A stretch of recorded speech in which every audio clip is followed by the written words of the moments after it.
Yeah, pretty much. Yeah, we're live. We're live Hello. on Twitch. Oh dear. Oh, oops.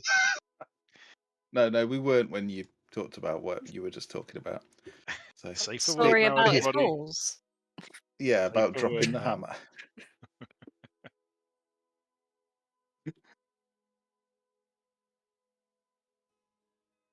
So no Set up Neven my today.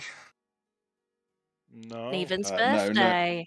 It's Nick's Oh, birthday it is. today, so happy birthday, Nick. I very much doubt you're watching, but if you watch it back later, happy birthday.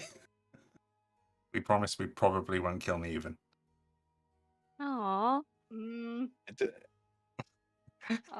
not sure that's a promise we can make or keep if we did. Well, you guys can all promise to try and keep him alive, and I can't make any promises. Yeah, I'll do my best. Just hope my best is good enough.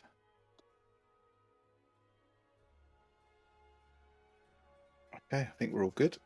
Okay, awesome. I think the stream is live. Is indeed. I have it up. Do a quick recap, but I don't think there's a massive amount to recap because I think last session you pretty much spent it chasing the dragon, so to speak, and then you prepared in Targos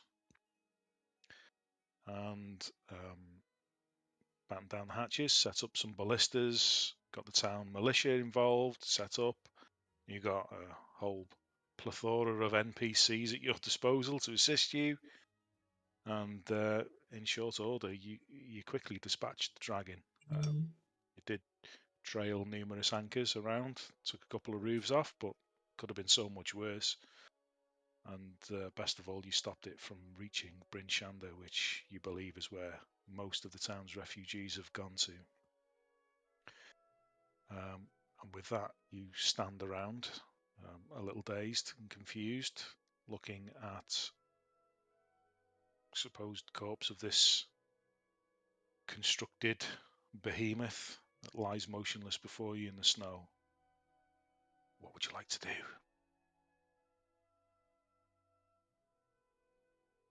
I think we make sure. Tear it apart. Yeah. We need to dismantle this. Throw the parts in the lake. See what we can learn from it first. No, I'm sure we can't. What is there to learn from this? Oh, it'd be nice to learn how it was constructed.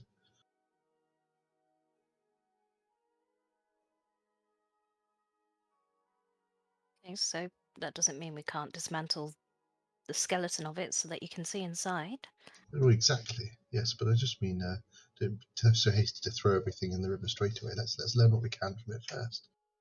I think as long as it's no longer in one piece, it's okay. There's seems to be a natural resource around here, this Shardland, so wherever we throw it, someone will find more if they wished to build it. We still don't really know what this stuff is.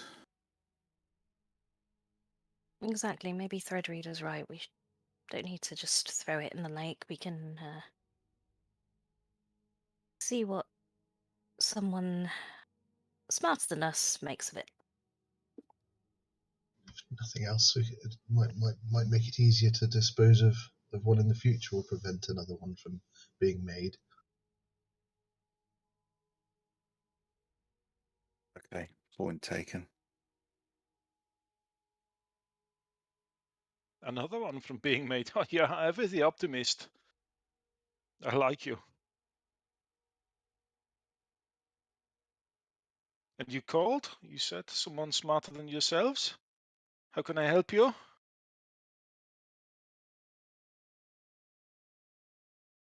Well, to be frank, everyone's smarter than me, so I have no idea. Threadreader, what do you want to do with this thing?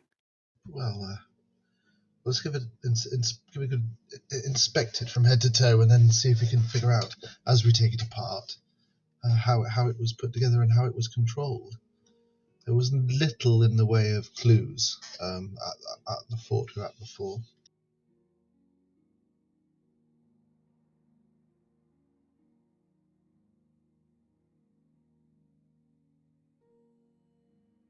Well, if you want to look at this, I'm going to go and see if anyone's hurt and see if I can help. Unless you need me. Oh, yeah, that's a good idea. I'll come too. So- Yeah. Sorry, Matt, go on. No, exactly that. I'm going to go and see if people need help, if anyone's hurt. Okay. Any other trouble kicking off? Looting or whatever. Threadreader, what is it you're trying to look for or try to discern in particular? Well, I'd like to see if there's well, first of all, is there any sort of runes or writing or anything on the dragon or on the structure of the dragon to give a clue as to how it was controlled? Make an Arcana check, please.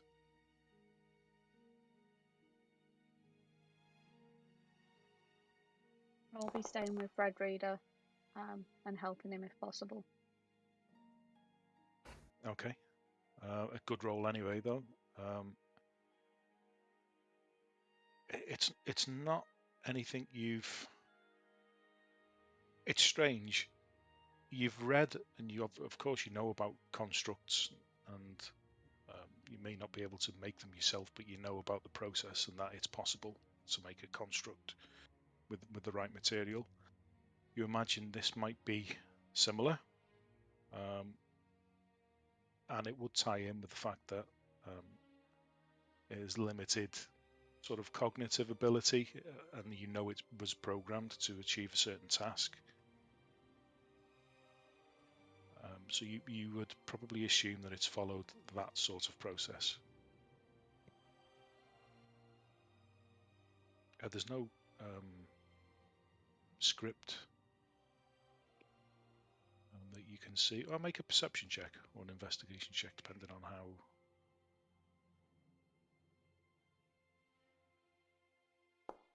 Oh wow. Yeah, there's again, it's weird. You would expect to find maybe some runes or sigils that you've encountered or read about with the art of making a construct. You don't quite see those, not in the arrangement that you would expect. You do see an occasional rune or letter. What languages do you speak? You speak quite a few, don't you? Yeah, common, giant, dwarvish, deep speech, celestial, draconic, elvish.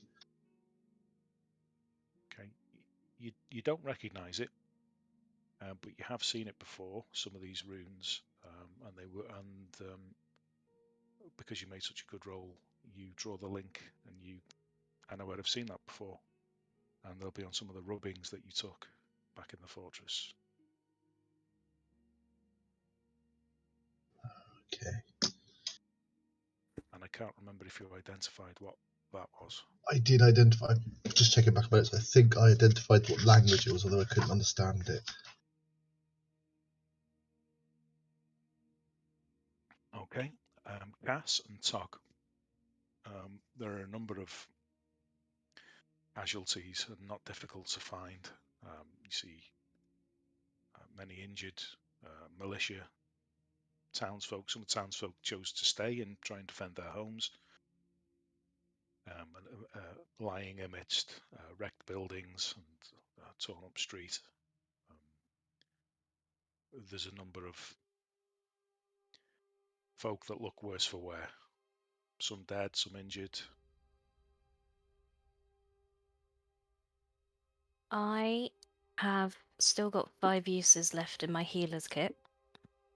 So anyone that's at 0, I'll go for. So I'll just immediately be picking out anyone that's unconscious and bandaging them up. Okay. Yeah, Tok will be looking for for anyone that's sort of stuck under rubble or needs dragging clear. So I'll just be pulling them out or picking them up and moving them over to Cass. Okay, make a perception check, please. Both of us, or just talk? Whoever's looking for. If you were Got just my strong point. Cass, if you were just looking for an injured person, you wouldn't need to make a roll. It's really easy to find. Everywhere. Yeah. Tok, you're looking a bit more specifically, i.e. anybody stuck, so it's hard.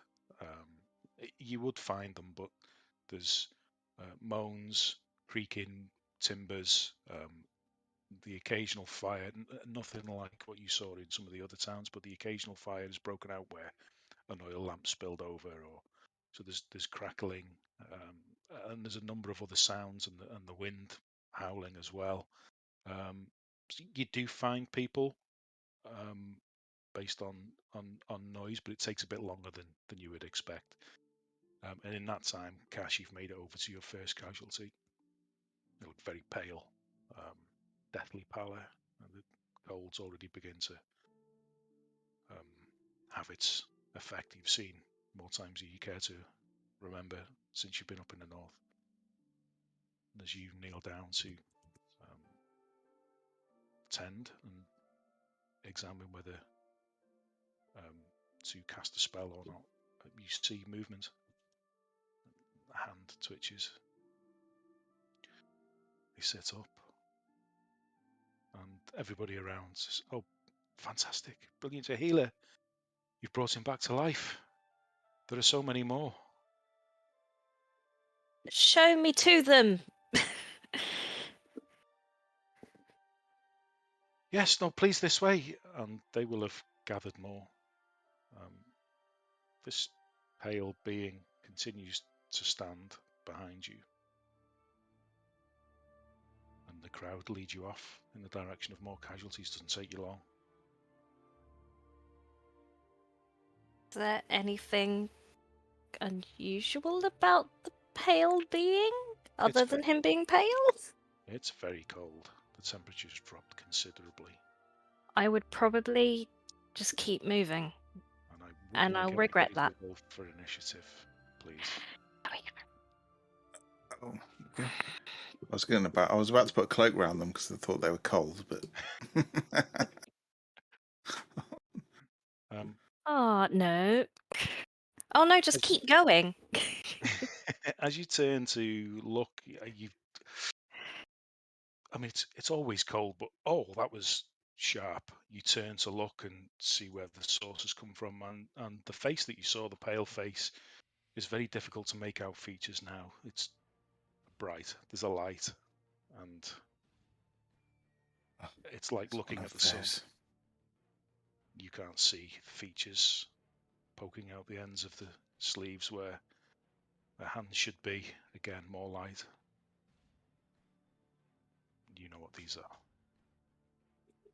Coldlight Walker. So who's in?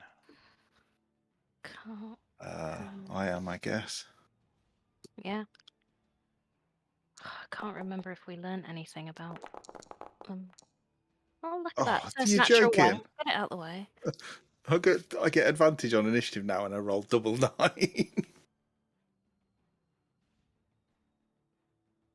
Foundry does not like me. Worse. You consider yourself a lucky person, Matt? I don't consider myself lucky or unlucky, except in Foundry.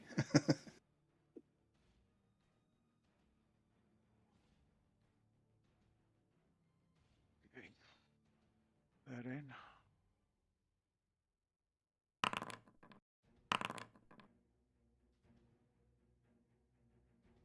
Oh, there's 2 of them as well. Well, I'm glad I wasn't throwing about my... 3 of them. 4 of them, or he's just messing with us now. I don't know. Throwing about my spells. Who are we missing? Who's not in combat? The people that were investigating the dragon, I was not rolling, so assuming we were too far away to. But yeah, okay, wasn't- fair enough. You're not Yeah. aware of it yet, I guess. I don't remember. We killed it pretty quickly, didn't we? I don't remember using. It was 1 though with all of us. No, I'm trying because we leveled up. I've got all my spell slots. I think I used 1 fireball. Ugh, Sounds about right, I think. that can't have been it. That's a very good point, though. I can't remember what I had either.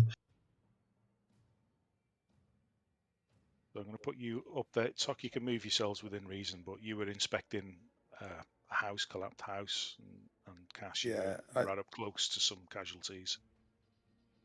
Are we using the artwork as the? Used an aura of vitality. That's it. Yeah, You yeah. did class aid. Yeah, I suppose I can't move aid. myself.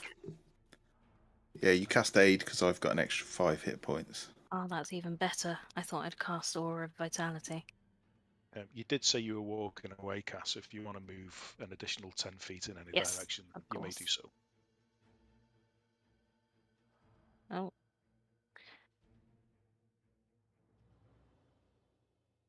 Love to hear about my screen.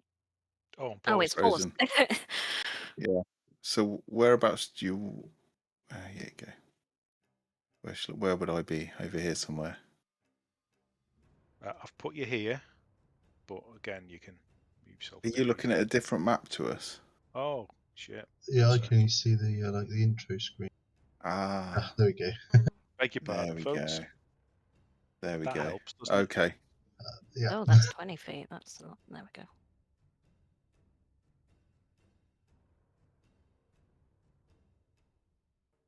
Okay. So I'm looking in the house, and then these things have stood up, but 2 dead bodies have been up Yeah, behind Cass. they were the 2 guards that were manning the crossbow or the ballista Yeah. that the dragon pretty Vaporized. much vaporized. It's like a horror film. I turn around and Yeah. It's like the thing, isn't it? yeah. And the sun is still best. beating down on the bright town of Targos. The thunder. Okay. Coldlight Walker here is first. We'll take a bonus action. And Cass, I'd like you to make a Constitution saving throw, please.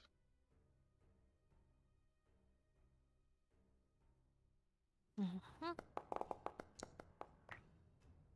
Okay, I thought that was a 5 then. no problem. Knew it was too easy. I know. I was thinking the same. It's like that escalated quickly.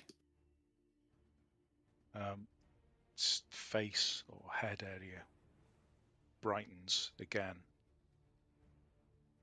and as you look, you feel the air begin to crystallize in front of you, and that's a 21 to hit.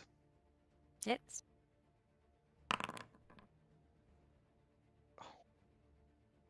I rolled 2 natural 10s there on damage. I can't see how much. One second.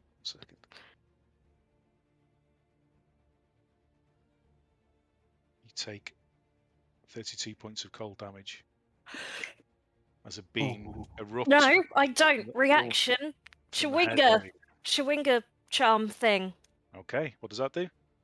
Charm of the Ice Troll. This charm allows you to use your reaction when you take cold damage to reduce the damage to 0. Done. Wow, I didn't know you had that. Done. Okay, excellent. Good turn. Well remembered. Yeah. I literally thought about it as I logged on. I went, do not use that.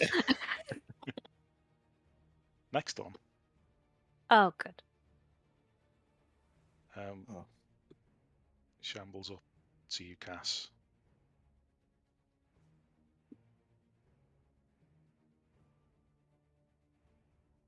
I'd like you to make a Constitution save, please. Yeah, I was at peace with dying last week, and I got over that. Yeah, I know. We were like, oh, we worried about nothing. I was literally just saying before this, we were worried about nothing. We're all prepared to die in it, and it was fine. And it's You are blinded. Sort Okay. of bright light just erupts and sears your retinas. That means creatures attacking you have advantage, and you have disadvantage when you make attacks that rely on sight. Yeah. As it shambles up closer towards you, it swings. It's dropped the weapons it was holding, or it completely ignores the sword that's hanging by its side. Just swings its meaty fists at you twice with advantage. 13 for the first, 24 for the second. Yeah. That does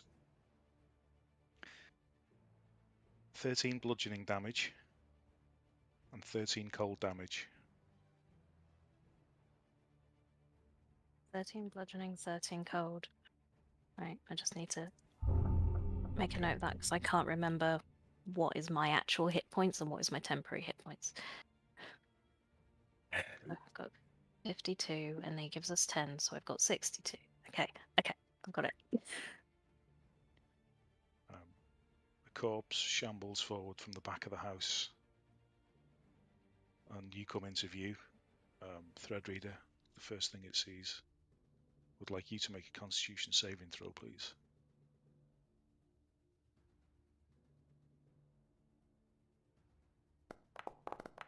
You are considered blinded. As you holy. look up and assess the threat, see it too late. This cold light, from which they're named, obviously, just erupts in your face before you have time to blink and avert your gaze. It's gone. All you can see is after images everywhere you look. What's happening?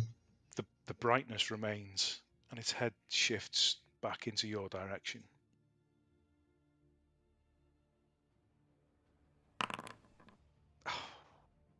So sorry. Natural 20. He's apologising. To You a 26 to hit. got the mickey out of me yesterday when I was apologising. You'll take 41 points of cold damage. Oh no! But fortunately, Threadreader is a Goliath. Yes, and resistant. Oh, Who? Because that's one more. That's that one would've- more than my hit points. I was just thinking that you. Yeah. Okay, this got very serious very fast. We'll be fine. Talk Probably. you up. Okay, Tok will obviously see. Will turn back to say something to Cass with sort of a smile on his face, and then see that these things are attacking her. So he will rage first of all, and he will come charging in and round. Oops, sorry. To there, and for his action, you will see him sort of.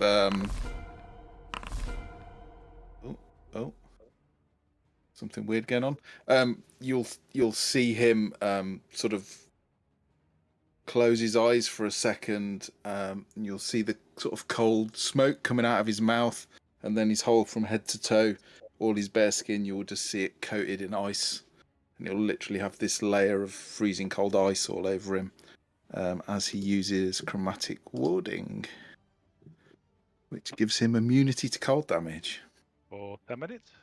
for 10 minutes. Awesome. But that's all I can do. That's it. That's your turn, is it? That's my turn. Yes, I'm Okay, raging, okay. and Yeah. Okay. Good to know. Let's see now. yeah, it's an action, I think. Yeah. Velin, with a shock of white hair, is looking around, panicked, taking it all in very, very quickly, and she shouts. Anybody that can speak Draconic recognizes, and she shouts an instruction to her kobold companions, and yeah, this team over here shoots at the closest. But 15 to hit. What does that do? Oh, that hits. And does 16 points of damage to the one in front of Cass and Tok.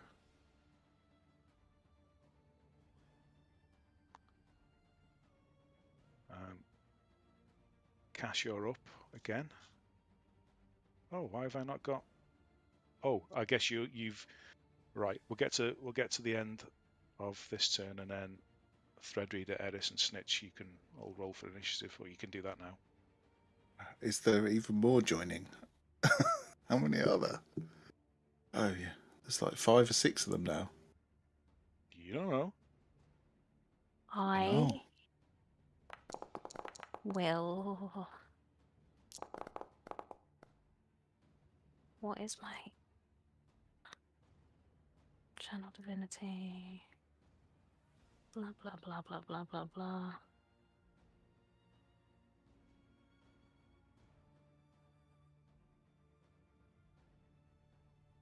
That doesn't tell you what it does. That's not helpful.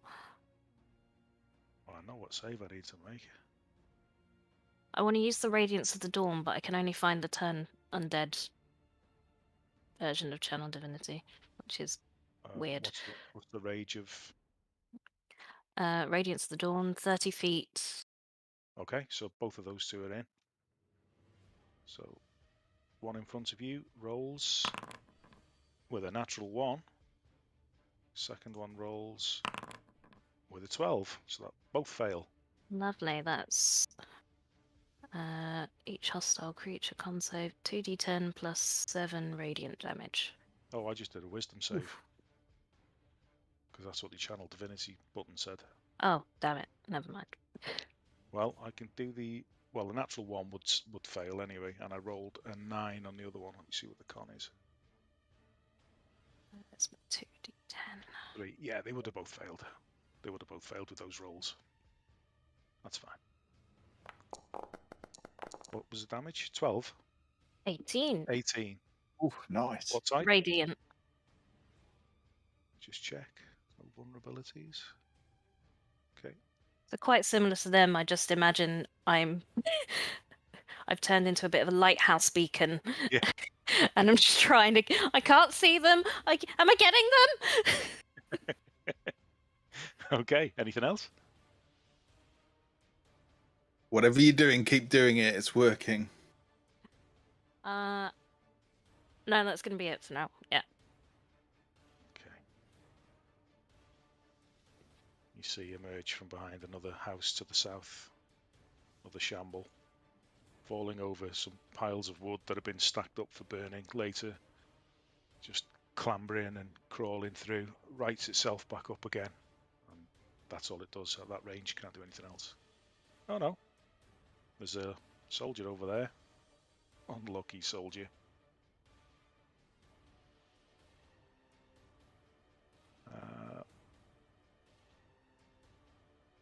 Soldier's going to take a blast. And he rolls 12 to hit. Actually, I've no idea what his armor class is. Let's have another go. His armor class is 12. Oh, so yeah, he hits him and he takes 21 cold damage. And down he goes.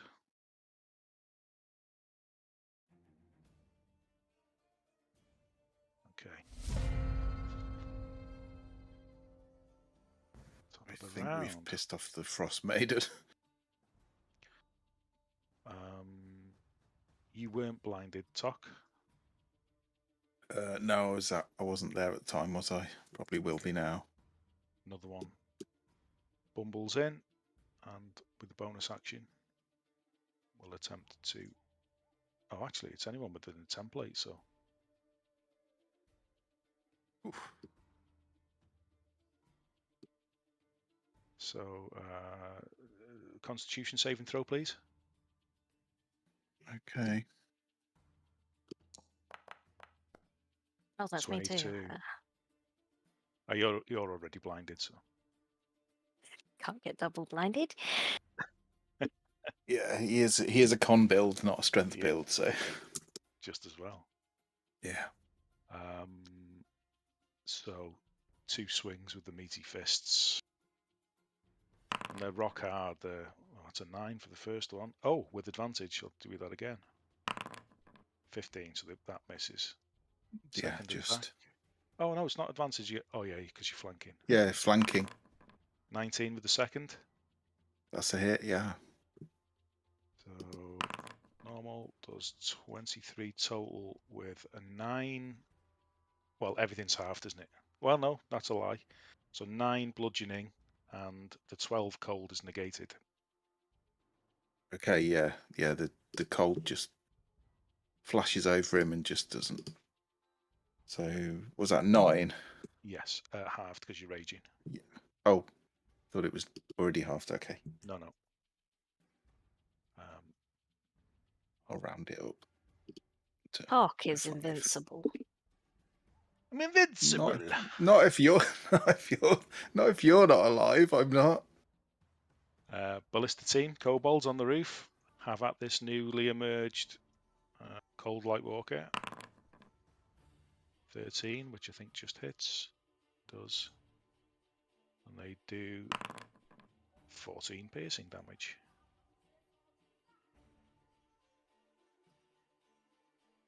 This huge harpoon-like black iron rod just impales it through, goes completely through, embeds into the floor. The Coldlight Walker kind of shuffles, pulls itself off, continues walking. What was that? Snitch. Hello. Hi.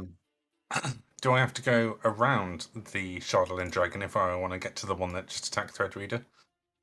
We'll call it difficult terrain. Okay, so it's half movement, isn't it? Yeah. So it's going to take 5, 10 feet to go through it. I'll say what's 5, 10. I think what- If you get to the other side, you'll have another 5 foot if you want. I'm just going to climb onto the top of it Okay. in the hopes I get a height advantage, and then I'm going to just twang a short bow at everything. Everything. Well, the This one that this one, yeah, Yeah, just attacked okay. Threadreader. 16. 16 hits. I don't know why it rolled sneak attack damage, Okay. but it was a 4. 4. What's total? Yep. Okay.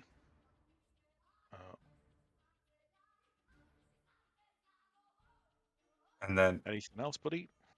I'm going to bonus action disengage and go back to where I was. Well, you're not engaged, so yeah. Oh well, yeah. Well, I'll just move back to where I was. You could have shot the one by us and got sneak attack. I could have done. That would have been smart. But The panic's taking hold. It is. It's like, oh, Panic there's one move. there. I was more concerned about the one that nearly one hit killed Threadreader. Yeah. And it was my mistake, but when I did that blinding attack, I should have got you all to make the roll, but that was my bad, so you benefit this time. Well, I was He only behind the half- Shardolin Dragon. True, yeah. He only half killed Threadreader, to be fair. He's still got about half his health left. I'm fortunate. I was really appreciative of the 10 temporary hit points from the Thunder's Blessing as well. Yeah. Man. They count when you're a wizard. Yeah. Yeah. They're You're brilliant. up. Question quickly, Steve. My manifest mind familiar thing. Can I? Because I can look out of its eyes. Would that have the blindness still allow me to do that? Look through its eyes. Yeah, Brilliant. I'll allow that. Yeah. So in that case, I shall bonus action. I'll the runes from my book come off the front of my book and sort of peer over the top of my head, just behind me. Mm-hmm. And my manifest mind will appear, and then I'll try and see use that to try and walk away as quickly as I can from carefully as I can away from the creature that's coming towards me. Actually have you a token for your manifest mind. There you go. Ooh, thank you. And I shall also, as an action while I'm doing it, I shall cast Mage Armor on myself. Nice. Okay, assuming that's everything. Yeah, I'm just going to move myself away. My half speed backing off, doing it that way. No, it's fine. Thank you. Okay. Velin is up. She do.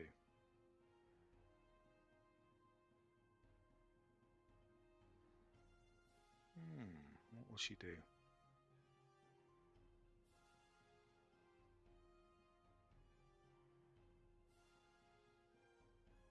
Okay. Keep it simple. Oh, what's that? That's an interesting spell. Keep it simple. We've got the wand of magic missiles.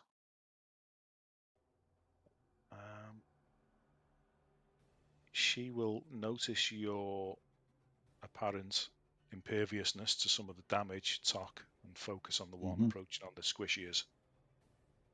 Okay. Yeah, good call. And she will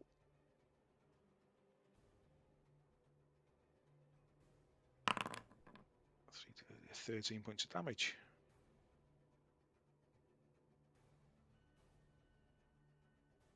There's 2 crits in there as well. Good old Velin.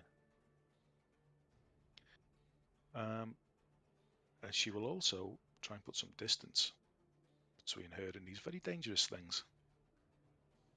I think I might have misjudged Velin. Coldlight Walker. He needs us. That's why. She's helping us. We owe her a favour. If we're dead, we can't pay her back. Con save talk, please.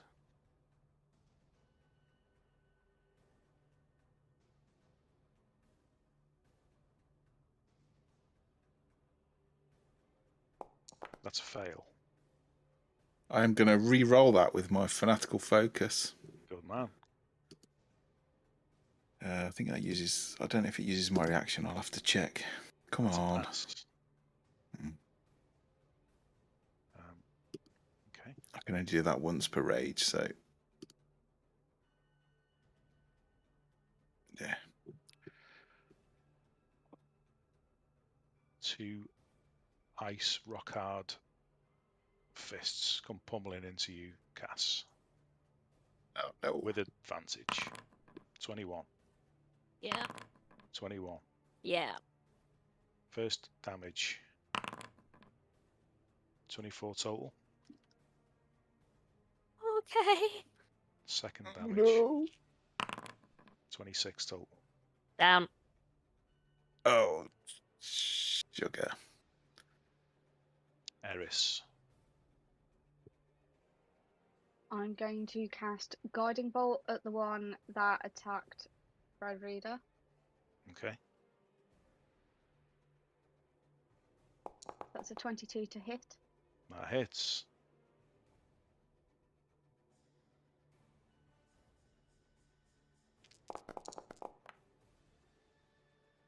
So that is 12 radiant damage. Okay. Does it look particularly hurt? Not really. It's No, difficult well, to tell because it was a corpse anyway. -12, yeah. It's pissed me off. So we're also going to add Fury of the Small to that. So that's an extra 7 damage. Okay. I forgot we had that. Yeah. Don't forget how angry tiny people can get. And then That's spoken from experience. Oh god, yeah. And then I'm going to attempt to leg it as well. And as I get to Fred Reader and just seeing the fact that he is quite hurt, I can't do much, but I can cast Healing Word as a bonus action. So it's not much. That's not right, is it? 3 1d4 must be plus something. plus, yeah, that's what I'm thinking. 1 second.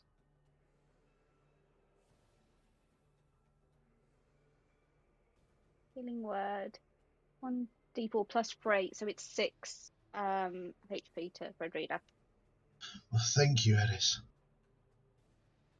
Okay, you notice the town speaker that you'd spoken to before the dragon fight. He was trying to rally the troops in the town, bolster morale, and feed them up, keep people warm, evacuate the town. He's returning.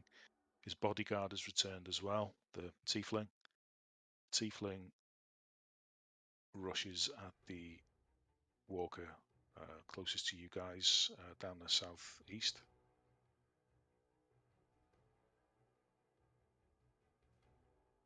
And he launches an attack with his longsword.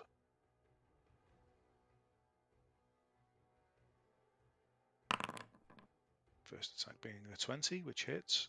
Second attack being a natural 1, which misses. So he does 8 slashing damage to the walker. Up next is another walker. Oh, it's the one that's just been attacked. He will retaliate against the tiefling, Scath. He will make them both roll a con save for blindness. Fortunately, keeps you guys out of the mix this time. So, tiefling rolls a 20 and passes.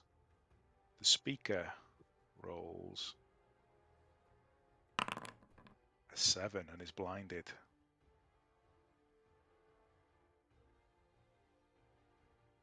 Okay. That's bonus action. Coldlight Walker will then swing 2 fists at the tiefling.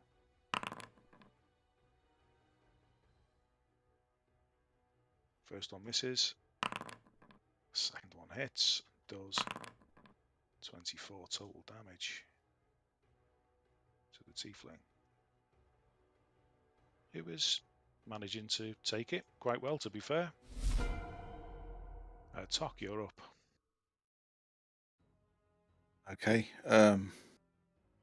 Seeing Cass get pummeled into the ground, although he's getting punched, he's not going to strike back. He's just going to move over to her where he doesn't really need to and use the 1 dose of restorative ointment that he had. So that's his action. Okay. Unfortunately. Excuse me. So that's 11 points of healing for Cass. Okay. As you're doing that, you stoop down to apply this ointment and try and bring some colour back into Cass's frostbitten flesh. The big harpoon sails through the air past you from atop the roof to the north. But it lands harmlessly in the ground and skids across the ice, unfortunately. Cass, you are awake. Yeah. Does restorative ointment also cure blindness? Yeah. Oh, well, okay. I would have said that once you've gone unconscious, all your status effects get wiped. Ah, okay. I think it cures all disease and all poisons as well. But I'm also going to say I forgot up until this point that I had a ring of warmth on and I'm resistant to cold damage. And I'll remember that going forward. That's what it's for. Didn't you unattune to it, though? I gave it to Nashi, but then Nashi came. Okay.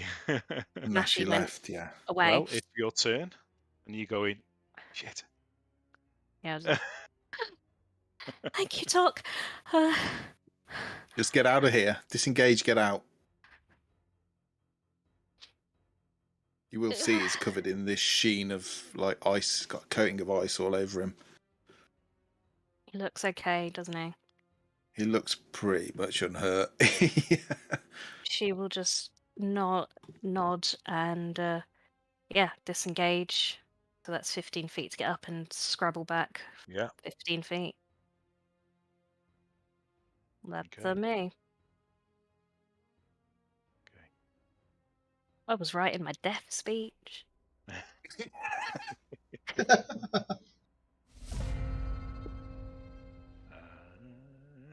Coldlight water next to you. Talk. Are you going to make another con save, please? Going to fail at some point, isn't it? And you, Cass, you'll probably be within range. 14. What was the saving throw? 14. Just make it. Both just make it. Okay.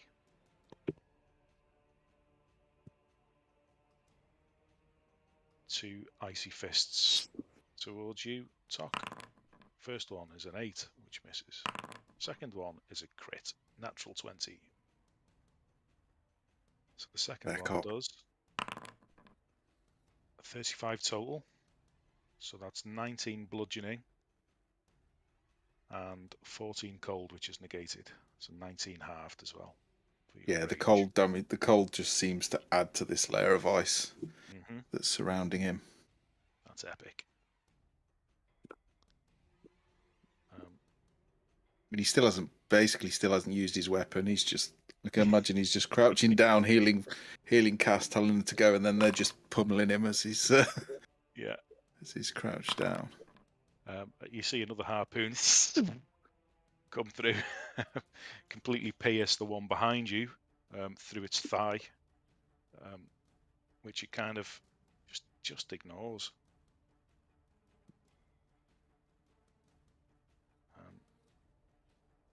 And then we're up to Snitch. 1 second.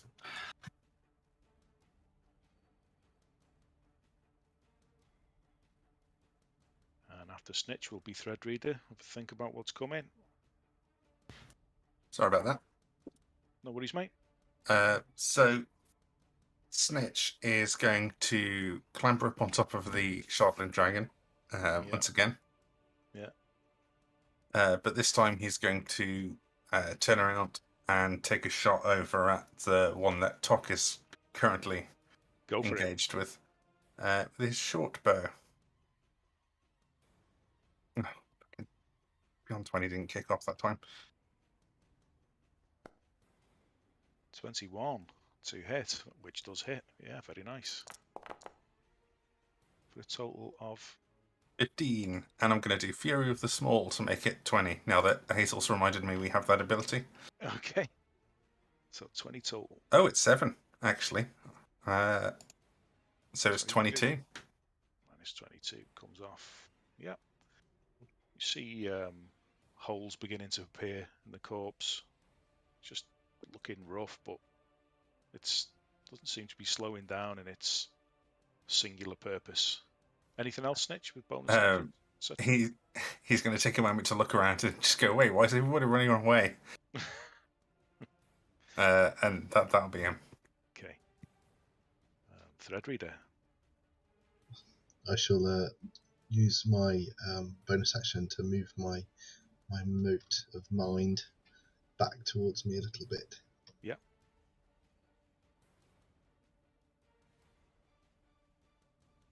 And then I can cast spells through it, so I'm going to use it to cast an electric firebolt at the one that's engaged with the minion.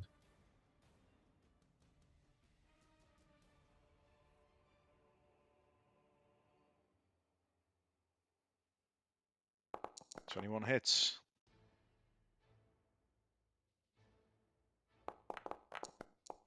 .15 electricity damage. Yeah. Okay. Eris, this is the price we're paying for the sunshine, I fear. Velin is next.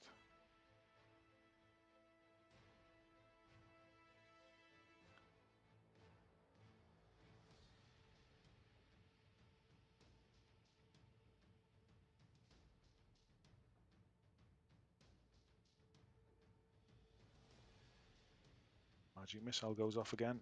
Coming to you towards the one in front of you this time, Tok.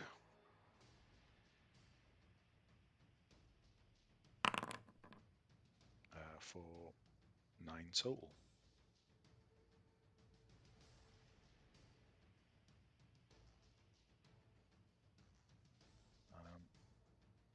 she'll just move down by you guys. Okay. In front of you, Tok. You make another con save, please.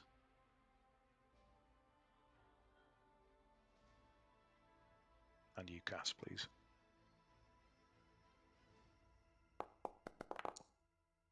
That's a fail. And that's a fail.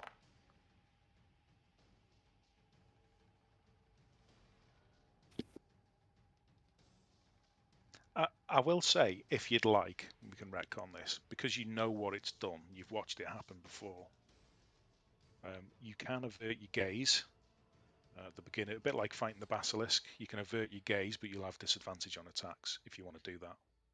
It's pretty much the same as getting blinded anyway, so.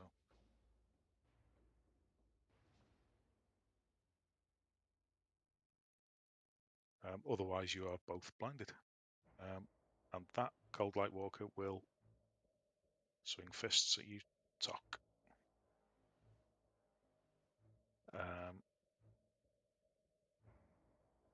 If you're blinded, it has advantage. So 17 on the first, and a 21 on the second.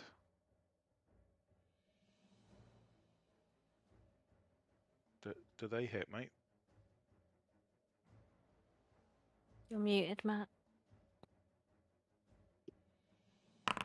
Sorry, armor class 16. Yeah, both hit.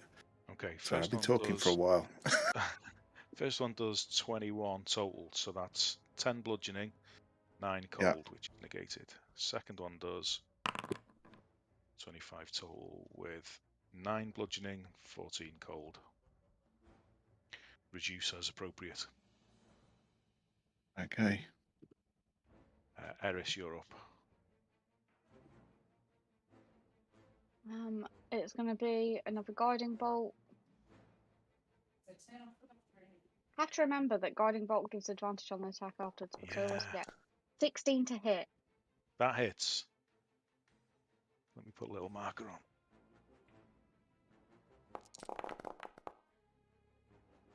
And how much damage? 10. 10. And then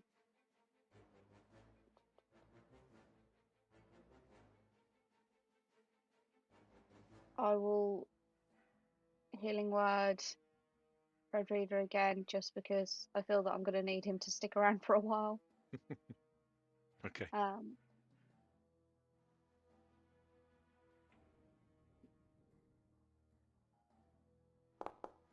So that's 7 Red Reader. Thank you again, Harris. I'm back up to full health, by the way.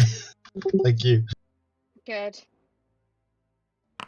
And then I am just going to kind of move myself into this kind of hedge to try and give myself a bit of cover. Okay. Scath, the tiefling, swings his longsword, double hand grip, with the advantage provided by guiding bolt. They both hit, they both connect. First one does 10 damage, second one does 12 damage. Apply that. Apply. Apply.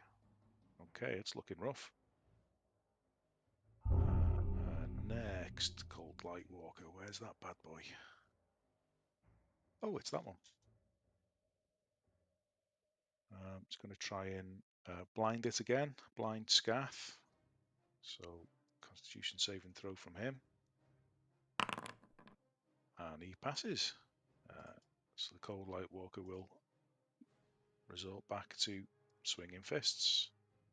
That misses. First one. Second one hits and does 27 damage.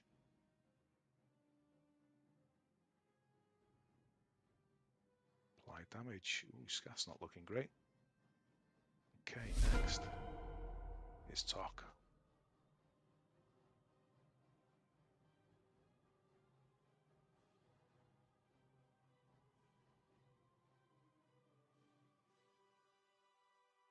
muted again, buddy. I don't know why it keeps muting me. I didn't do it that time.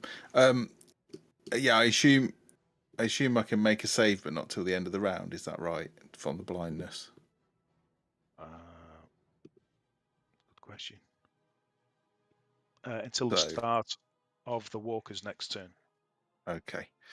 So Tok is blinded. He's covered in frost and ice. He can't see, so he's literally going to get his halberd, and he will just swing it absolutely recklessly. Okay.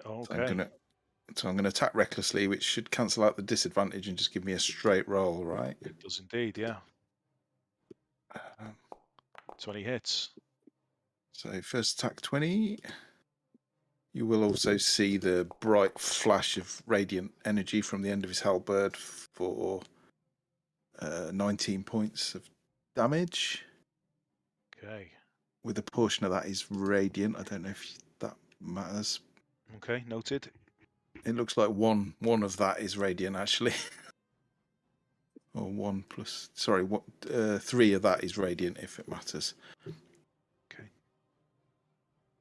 I'm feeling the halberd hit something and hoping it's not Cass. He will take another swing. 25 hits.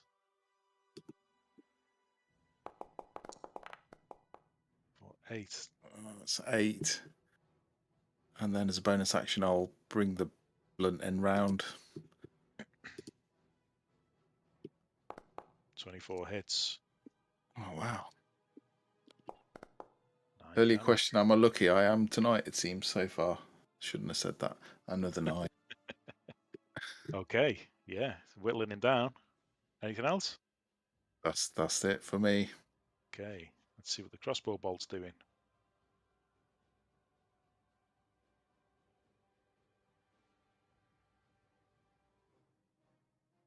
Twang. Oh, 23. And does... Oh, 19 damage. That could be it. Oh, quite. It's impaled through the neck, pinning it to the floor. It's like half standing up, just swinging out at your mat. It's kind of within reach, but it's really restricted and it doesn't look good at all.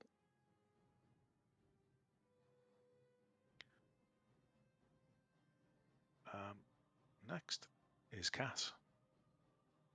At what point in the turn do I roll to save? At the end of the walker who applied its turn. Yeah, there is no save. It just lasts until the end of the walker's turn. Oh, okay. Okay. Then if I can't see, I'm just going to do another thing that doesn't require sight, because all my spells require sight! Same again. Saving throw for them, please. Okay. So the one in front is Tok, to the right of Tok, rolls a 19. The one to the left of Tok rolls a 15. Saves. So is that half damage? Yeah, half damage. Which isn't great because it's radiant. So 10 radiant. Okay. That's enough to knock down the one to the right of Tok. What happens to it?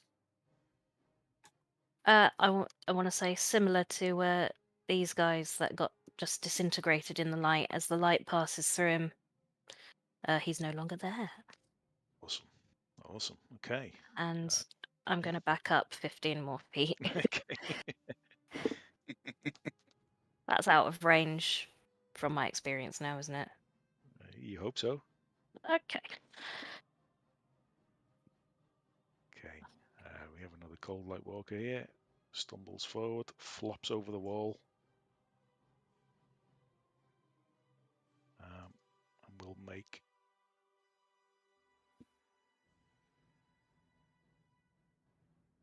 Oh, guys.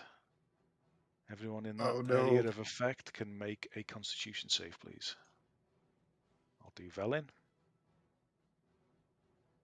Is that the beam of light from its face? It's the blinding light, yeah. It's not the cold one. Velin passes. Threadreader passes. Eris is blind. Uh-oh. Oh.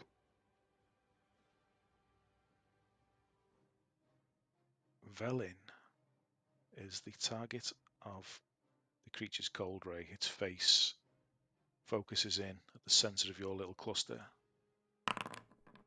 And rolled a natural 1. And as it's still righting itself from flopping over the wall, it's like an errant Cyclops from X-Men. And next we have top of the round. Coldlight Walker next to Tok.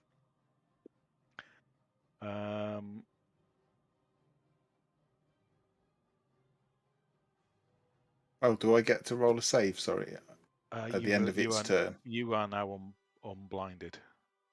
I'm unblinded. Okay. As is Cass. As is Cass. I'm going to ask you to make another con save because it's a bonus action. Yeah. For it to do that, but if you pass, you're free for another round. Pass. And Cass is out of range. So, 2 icy rock fists. 13 for the first. Nope. 16 for the second. Yep. Second does. 24 total. Breakdown is 9 bludgeoning, 13 cold. Okay. Okay. Next up is the Harpoon crew.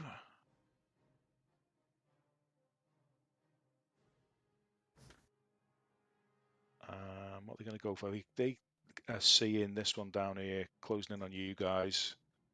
They're going to go for that one. And a 23 to hit, which hits, and they do 13 damage to it.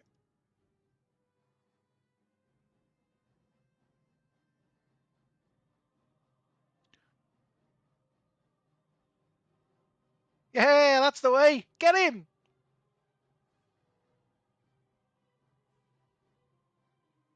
Snitch, you're up. Hello. Now that they are just within range, Snitch is going to fire his shortbow at that asshole who just threw themselves over the wall. Yeah, go for it. Oh. 11 misses, unfortunately. Well, shit. You haven't moved, have you, for a turn? No. You have advantage. Oh. It's a new Tasha's thing. I rolled exactly the same. It's sniper, isn't it, or something? Something I can't remember the exact term. It's in Tasha's. Yeah, if they don't, they get If you don't move, you get aim, basically. Okay. The Red Reader. Oh, sorry. Anything else? No, that's entirely it. I'm especially doubling down on the not moving now that I know that. Okay. Do you get more than one attack at level 7 as a rogue? No. Nope. No. Okay. One of the few that doesn't. Find me. Well, I'm going to ask a question I think a few of us want to know the answer to now, Steve, but the level 7 stuff that we got for levelling up, I'm assuming as we haven't had a long rest, we wouldn't have been able to prepare it. But correct. Correct. Okay, that's good. I just got a really cool spell I was itching to use, and I thought I should ask before I just say I'm going to use it. I'll give you the slots, so you can have the slots, but you can't have prepared anything new since Fair the enough. last long rest. Fair enough. So, I'm glad I asked. So you've gained any new spell slots, so you can use what you already have at higher level if that allows you to do that, or cast it more often. You haven't had a chance to prepare anything new, unfortunately. Perfect. Okay, thank you. Well, in that case, I shall see the one that's coming up towards us from behind and sort of turn around and oh no, you don't. And I'm gonna cast a lightning bolt at level 4. Yeah. Straight at it. Yeah.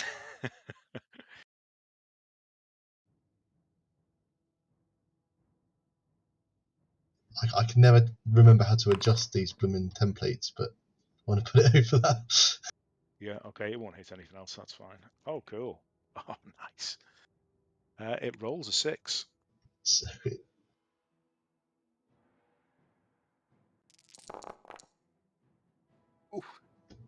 At least 7 lightning damage. Oh yeah, that hurts. That hurts it. That's going to leave a mark. I mean, you think it's going to miss, and it kind of catches the tip of the harpoon that had just kind of lanced through its shoulder, and it coruscates through the rest of its body, sort of making it dance in a strange, macabre way. But yeah, nice. Love it. Nice. Anything else, buddy? No, I'm going to stand firm and stand with my friends. Awesome. Fell in. Not liking that one bit. We'll first back up, because she is very interested in her self-preservation, as well as everybody else's, it seems. I've got to be careful how many charges we've got left on this.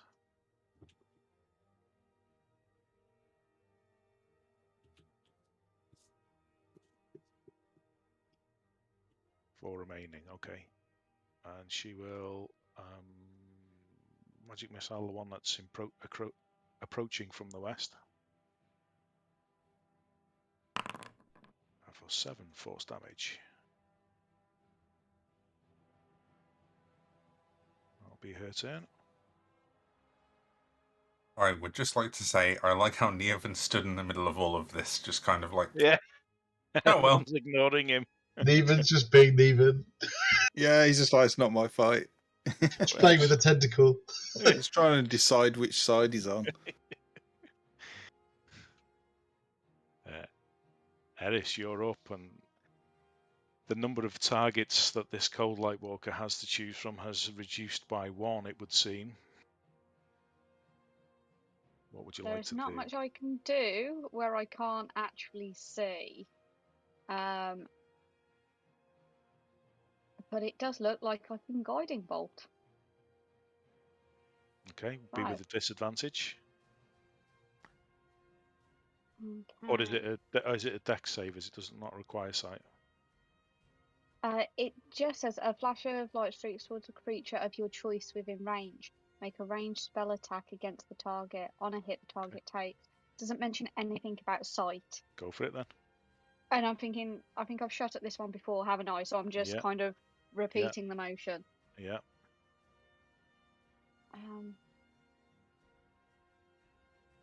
Right one. Sorry, I'm getting confused with which level I'm using. No worries. 23 definitely hits. Okay, and we're not doing it with disadvantage? No, or are we? not if it doesn't say it relies on sight. Awesome.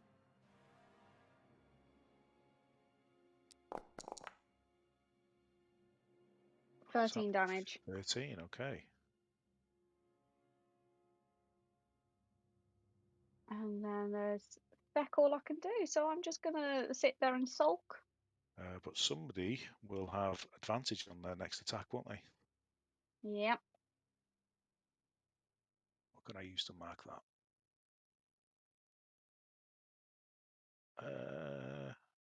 Targeted. There we go. Okay. The tiefling is going to keep swinging. See what he can do.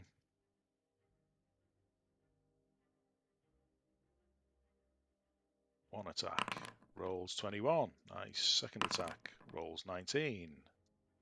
Both hit. So first one does 13. Second does 4. What does that do to the Coldlight Walker? Ooh, he's not looking good. But he's still standing. And it's his turn. Oh, I need to take that off, don't I? Because he's not marked anymore. So Coldlight Walker will make the tiefling do another saving throw.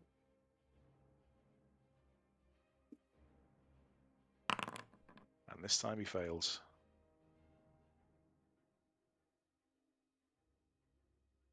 He will then swing his fists at it, at him. Now with advantage because he's blinded. 19 for the first. 12 for the second. So 1 hits.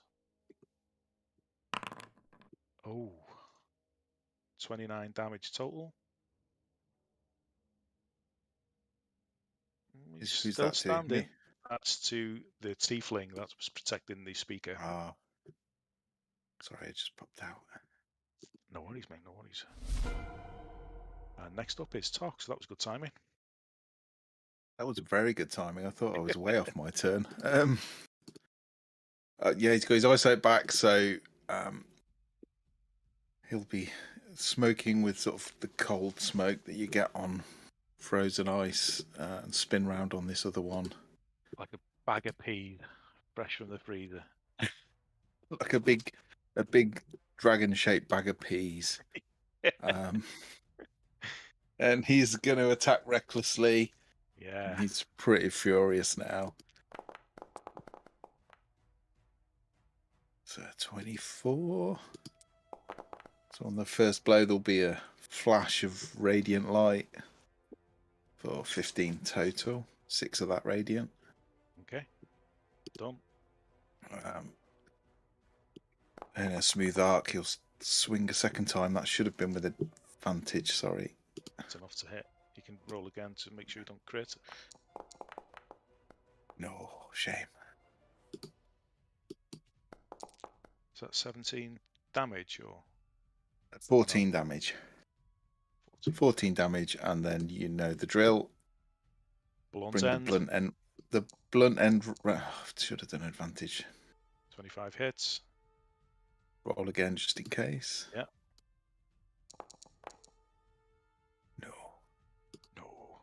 No. 9 damage with the blunt end. Another 9. Crack. You see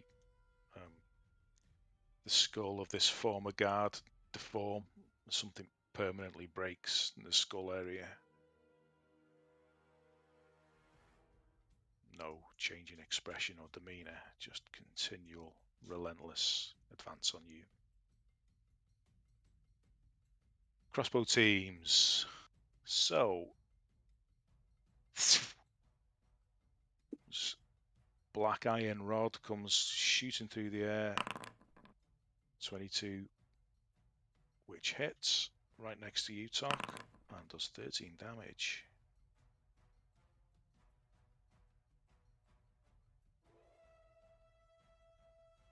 Oof. Nice. 13 does not move its bar very far, does it? It's getting down. It's getting down, and Cass is up.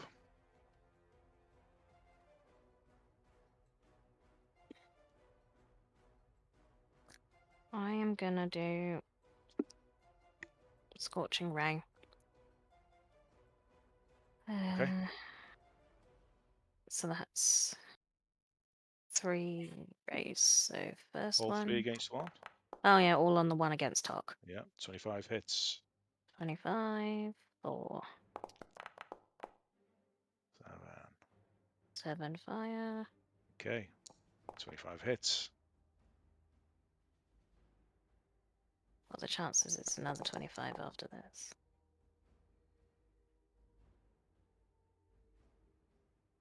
— 21 hits.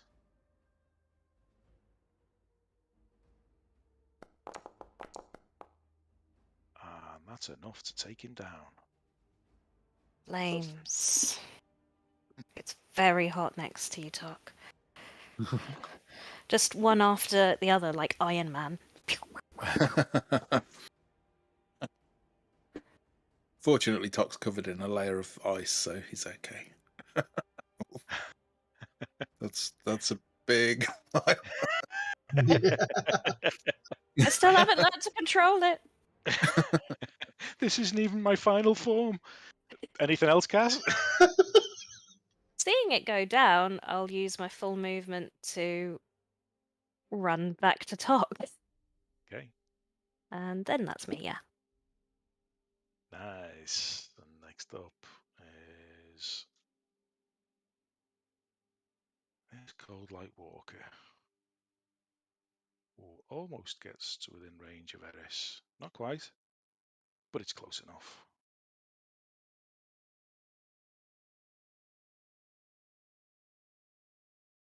That's the best place to place this. Bang. There, that'll do. Just Yeah. there is the best place. Just there. So, Velen will make her save. No, and she fails. Velen is blind. Third reader passes.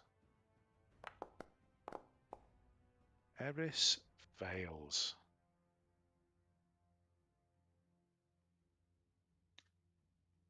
And that was its bonus action. For its next trick, its head area brightens and focuses on you, Eris. And rolls a 21 to hit. And does.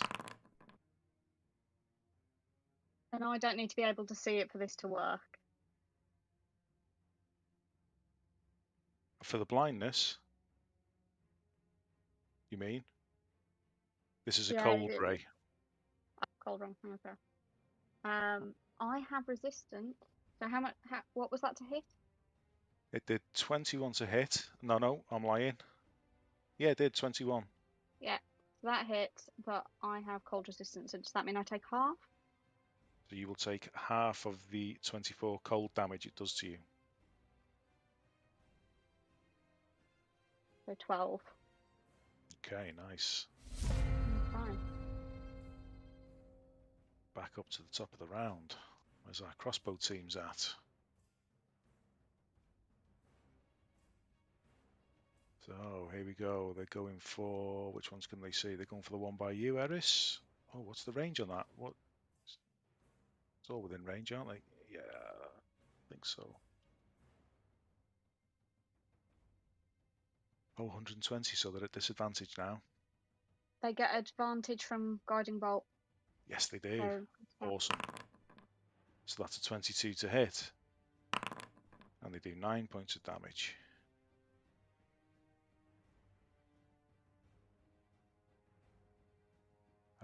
Up next is Snitch. Hello. Hi. So, I'm going to make an attack on the thing behind me here. Mm-hmm. Purely because it's already engaged with something, and I'll probably kill it faster than the other thing. And it's with advantage because I've not moved. Correct. Right out.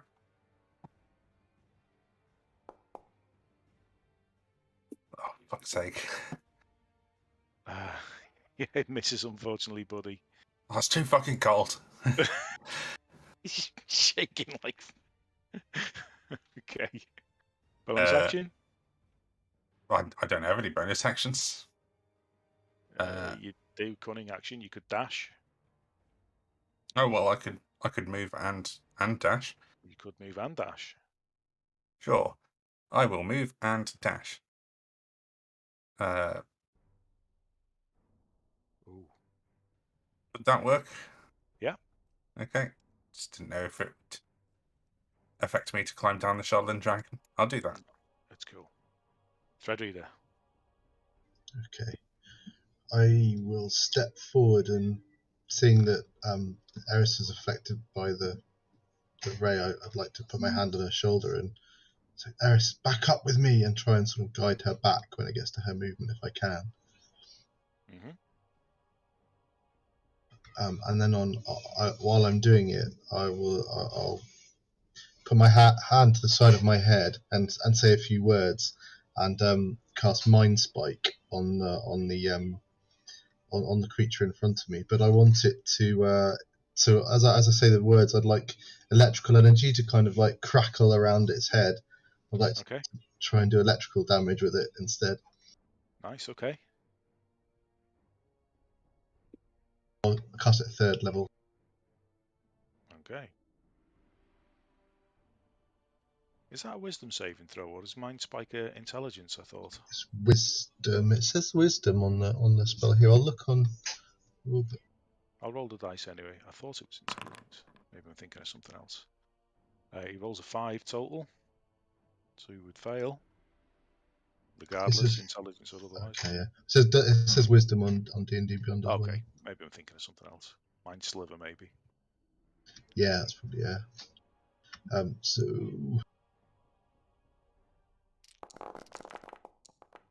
14. Electrical. It does that strange, horrific dance once more, as it almost falls on top of Snitch, but not quite. Anything else, my friend? No, I shall try and help guide Eris backwards Okay, till it gets to her turn. It's fine. Velin. Velin's now blind.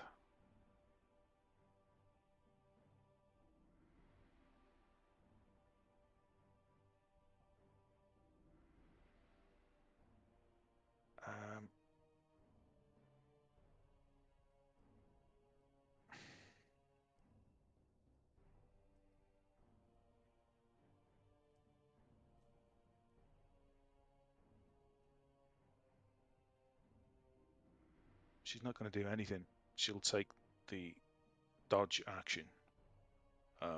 With her hands out, still holding the wand of magic missiles. Oh, what's happening? I can't see. Where is everybody? It's her turn.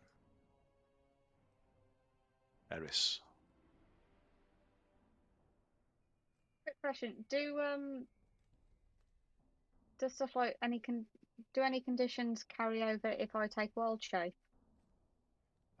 Yeah, I think so. Unless your wild shape, your It wild has shaped an into something immunity that doesn't, to it. yeah, that doesn't have any eyes or has an echolocation or something.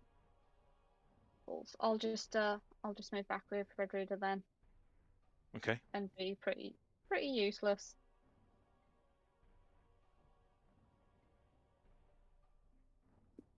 Scaff, who's almost on his last legs.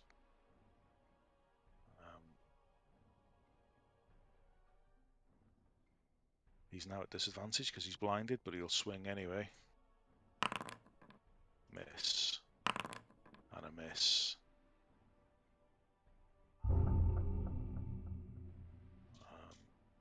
So, because it's the Coldlight Walker's turn, his blindness ends, or it will do at the end of his turn. He will try to see him off. So, 2 swing attacks. First one misses. Whoa, second one misses, and that was with advantage as well. He got off lightly there. Talk.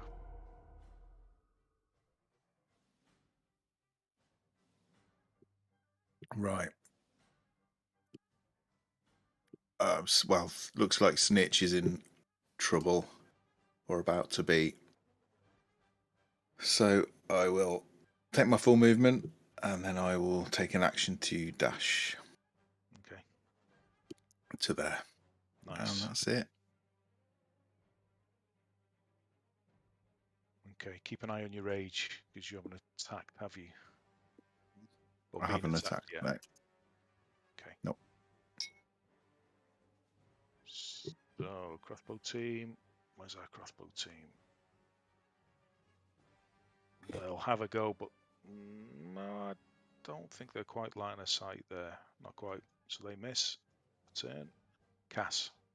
I'm going to go with, what did I use? Scorching Ray. Maybe a bit overkill, but that was a bit scary, and I'm going to use it seeing that Tok and Snitch have got that.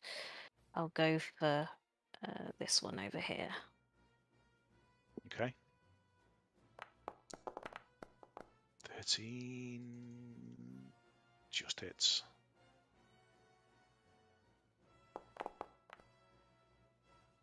Six fire damage. Okay. 11 misses. Nope. 9 misses. No. That was bad. Unlucky.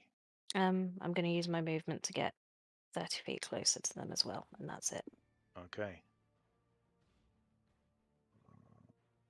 So it's this Coldlight Walker down here. Anyone who was blinded by him, that now ends. It's actually at the end of its turn, but it won't affect you guys. It's fine. However,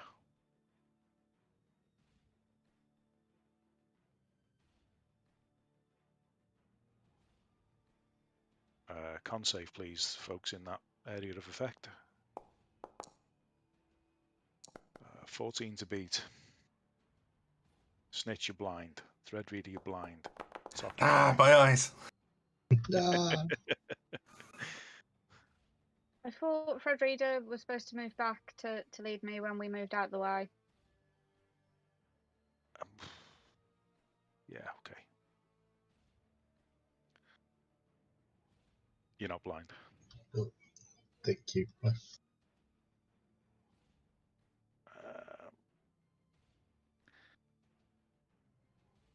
Lamb attack. He's going to split these. One at, and I'm declaring it before I do. One at Snitch and one at Tock. First one's at Snitch, and it's advantage because you're blind. It's 14. It's exactly my armor class. 29 total.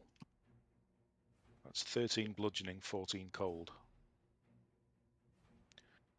Second one is at Tock at normal. 17 to hit. Yeah, that's a hit.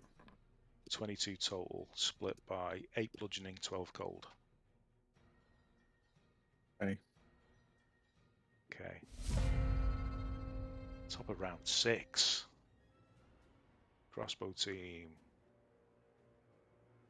They're going to do their very best to skewer. You're closest by you, Tock and Snitch, but they're at disadvantage. Whoops. That's a natural one. So, I'd like Tock and Snitch to make a dexterity saving throw, please. You want me to do it with disadvantage because I'm blind? No, it's fine. I'd like you to take half of 17 piercing damage, please. As a glancing blow, as this harpoon kind of skids off a wall through the bushes, deflects, loses a lot of its momentum, but does nick you, catch you. With the 23, am I okay? Yeah. Hold on. I think I can uncanny dodge, is it? Oh. Yep. Yes. So somehow, despite being blind, I managed to dodge out of the way of a fucking wild ballista bolt. Nice. Threadreader. I shall move my moat around to the side here. Sure. I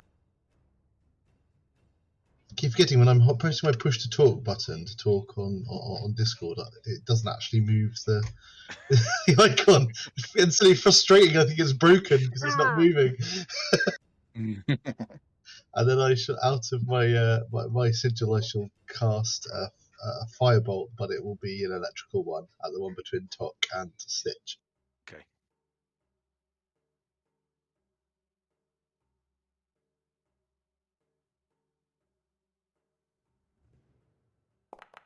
Well, misses, unfortunately. No. So that's it. Okay. Oh, bad luck. Fell in. Now I've got a sight back. Will magic missile the one between you two guys and do 10 damage.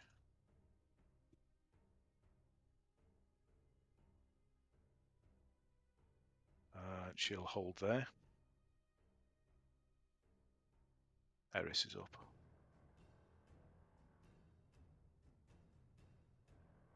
I can see now. You can. I think I'm probably going to go for a bit of overkill. Wrong thing selected. No such thing as overkill. It's just enough kill. It's Go big or underkill. go home. Underkill you want to avoid. Let me just find what slots I've got left. I'm gonna call lightning on the guy up here. Okay. So that is a Dex 14. Dex 14. He rolls a 15. Balls, that's waste. It doesn't. Oh, 1 second. Actually, does it do damage Should if do half. Yes. Okay, so it still does something. So I'm glad I did overkill.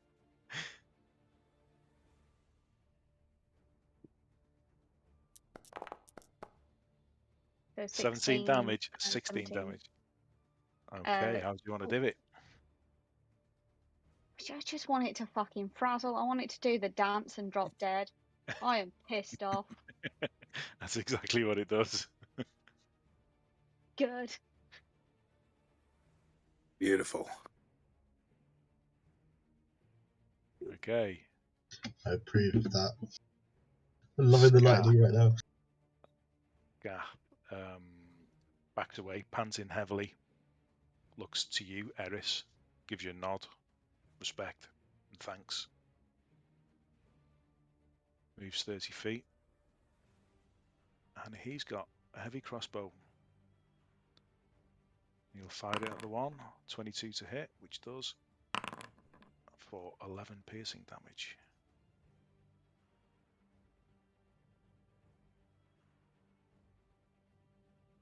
Oh.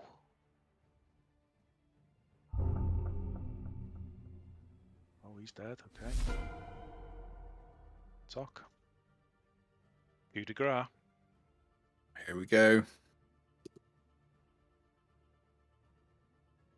Hopefully I won't fumble. I'm not going to attack recklessly because I don't need to. Come on. How do you want to do it? I'll just take its glowing head right off and bat it into the bushes. And so you do. It goes sailing off and the light kind of dims, flickers a little, and then out. Nothing. And as it does so, the sky above begins to darken a little, and more so. You see the beautiful clearing that you had created with the summer star. There's almost like a resistance. It's trying to push back the cloud, but the cloud is battling and it's winning, and the cloud and the mist gradually over the next sort of 15-20 minutes gradually cover over the sky once more and cut off the sunlight.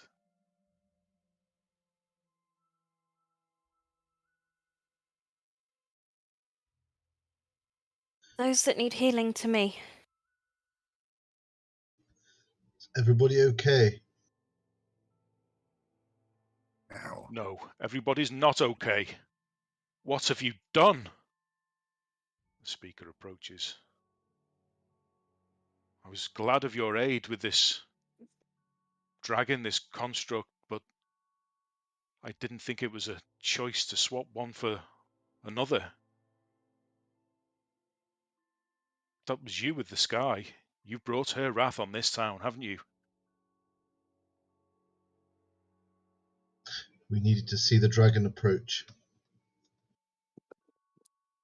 We needed to warn people so they could get out of town before it arrived. More would be dead if we hadn't have done this. Dark Except dwarves, constructs. We can fight those. You can't stand against a god. you can when you stand with a god.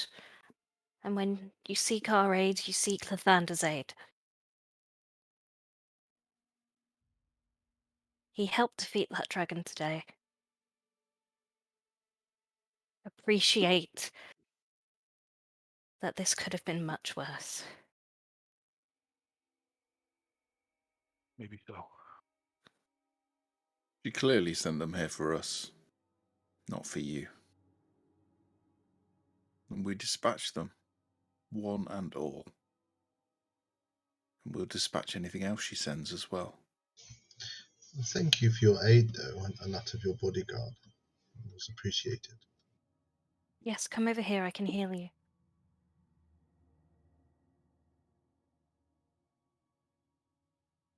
Talk. Come over here. Fine. I've had worse. Give it to the others. They need it more than me. I can do up to 6. Send me a civilian if no one else needs it. Yeah, civilian would be easy enough to find that needs help. And you'll have to sit there for 10 minutes with me because I'm going to do prayer of healing. Where is prayer of healing?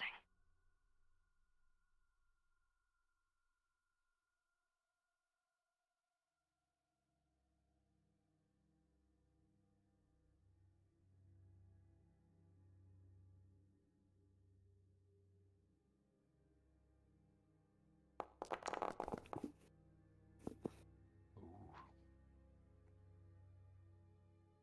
23 to everyone. Wow, that's good.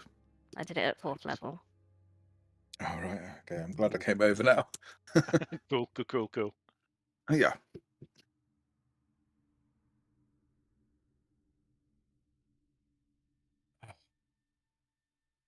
I'm sorry, this is just... We nearly lost an entire town. It's our lives, our homes, so much death. Those aren't just things you dispatched. I have to say thank you for your aid, but these are neighbours, residents, townsfolk.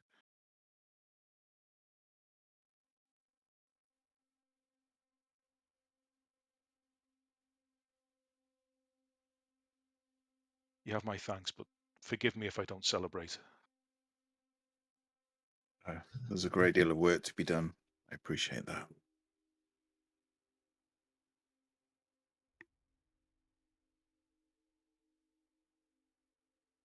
I don't suppose it, well, it certainly doesn't feel like it now, but I think it could have been an awful lot worse. We gather the dead. Tomorrow I can bless them and ensure that they don't come back like this. Should burn them. You could also do that.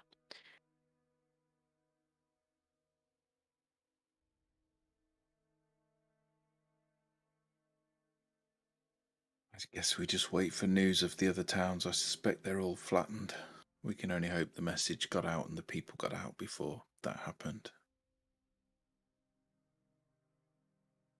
Well, we know that Brynshanda, was it Brynshanda?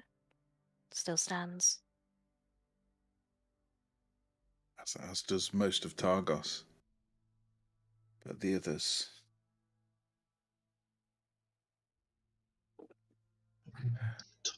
We let them be destroyed. Tok, we couldn't have caught it. We didn't let them be destroyed. Please. If we'd have chased the dragon, every town would have been destroyed. We did the best we could. We did. But it does feel like we've gained the attention of the Frost Maiden. We probably could have caught up to it if I hadn't been fucking around in that fortress for so long.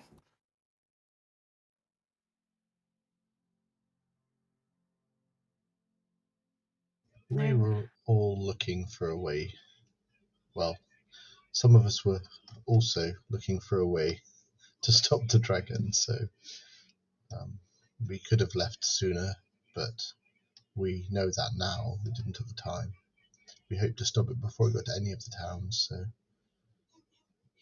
don't think we could have been helped. We saved lives. That's what matters. Exactly. People would be dead otherwise.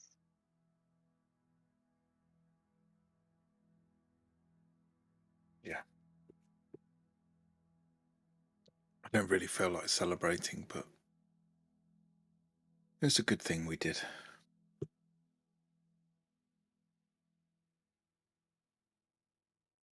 Just imagine if we weren't here.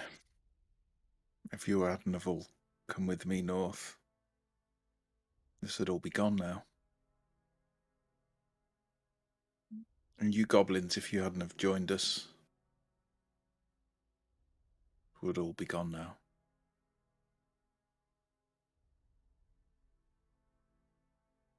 I owe you. I owe you all. Well, we're just here to help the mistress. It's all right.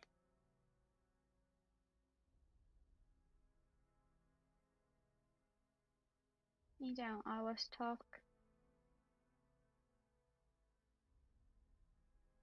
Yeah, I do. It's a matter of honour. I couldn't have done this on my own, could I? No one expected you to do this on your own. I mean, watching you out there, it felt like you potentially could, but I'm You glad do we were seem all here. fairly impervious, my friend. I think that as I age, this form is. I'm learning more about it. When it comes to the cold, I am pretty impervious, but everything else can kill me just the same as you. We did it together, as always. Except maybe Neven. It seemed a bit confused. But it seemed like you had this, guys. Shut up, What? Neven. Spot on Nick impression. I was just chuckling at that as well.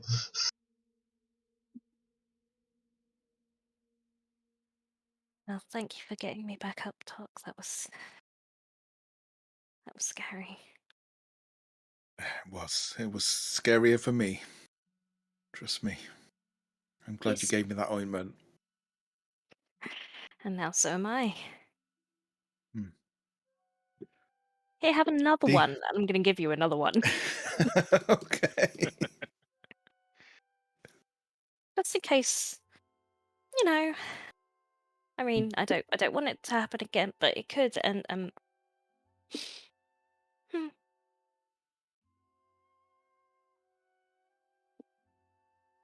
Been hit by worse. Look, there's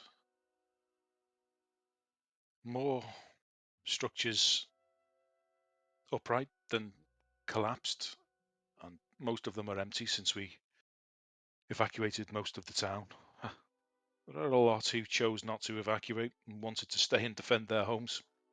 I wasn't going to stop that, but nevertheless, you will find some empty structures here around the town. Please, if you find one that's empty, take shelter. It looks like you could use the rest. Now, is this permanently, or is this just a temporary housing deal, or like are we tenants or realtors? snitch, there aren't going to be enough homes for all the people that have lost them.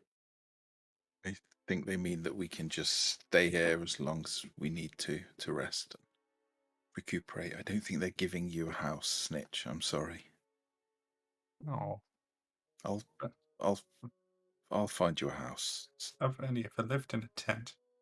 While nobody claims the structure you choose, it's yours. I would ask that you don't take anything from it or destroy anything in it, but please use it for shelter, for cooking, and whatever else you need. I'm going to send for our evacuees to return. As you say, we have rebuilding to do and we need all hands on deck. Alas, not all the homes will be filled. We've taken some casualties here today. Though I imagine any empty homes will be sought after from residents of the other towns, and they will be filled rather quickly. So, I mean, how much, Speaker, does it cost to build a house? I know there's not a great deal of wood in this area any longer. honestly, But what no. it's worth, I have We've some built money. such a long time. Speaker, do you know what this material is that this creature's dragon was made from? I have no idea. It's like a kind of crystal.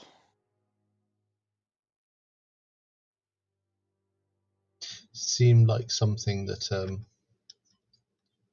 industrious people could make money from. Yes, maybe. Is that wise?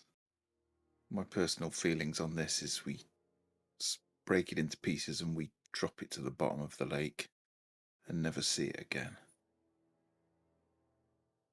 Well, it's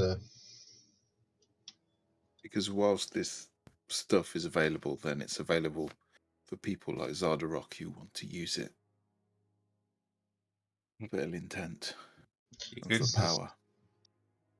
You could break it up and let people use it to rebuild their houses. This was, well, I was thinking if it raised funds, then it could go towards repairing the towns that had been damaged. I think it's a construct. This thing. You could make a construct out of many materials. I think if it's broken apart. Do you not remember when we were fighting that thing? Snitch stabbed me. I did no such thing. That material allowed a construct to control his very tiny mind. Hey. It's fair though, right? Just because I'm tiny doesn't mean my mind is tiny. From one tiny mind to another.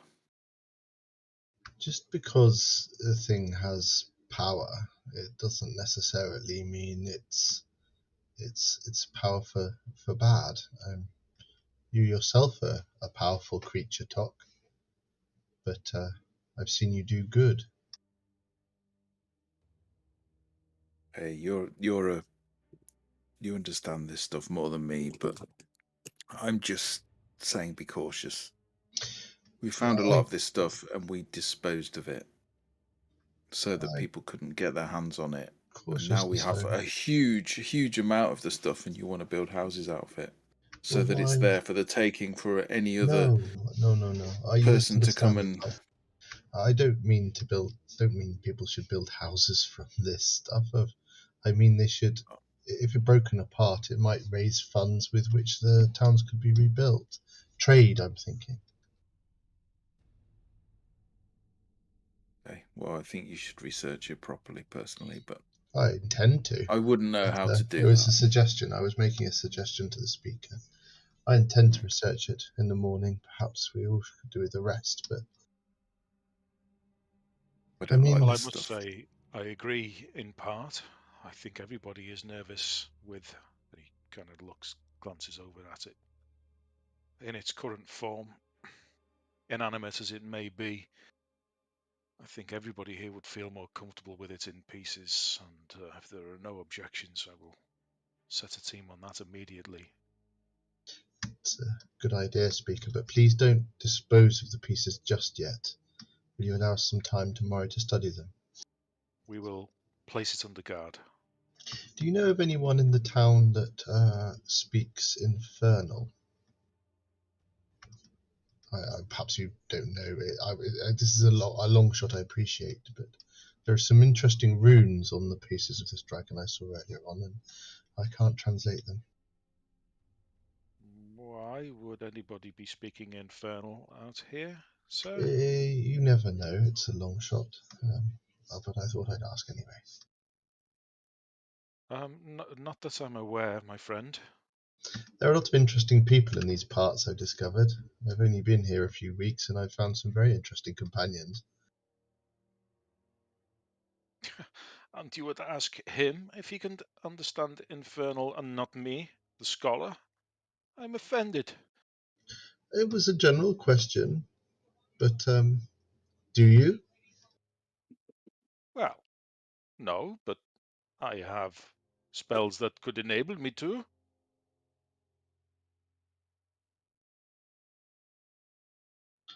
Splendid.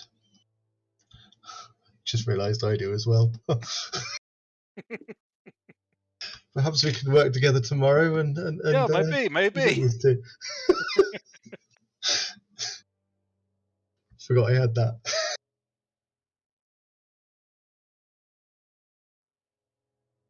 Oh, we study. However, you must understand that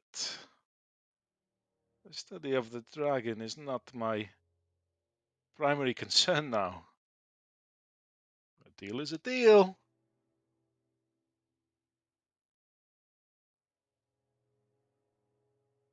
I did promise. We are indebted to you, Velen, and we will honour that, but I feel you and yours need rest as much as we do, so a moment to breathe. A day. To be frank, Cass, I'm good to go. I feel more alive than I have in weeks. Good, then you can help me bandage up people. People are still hurt.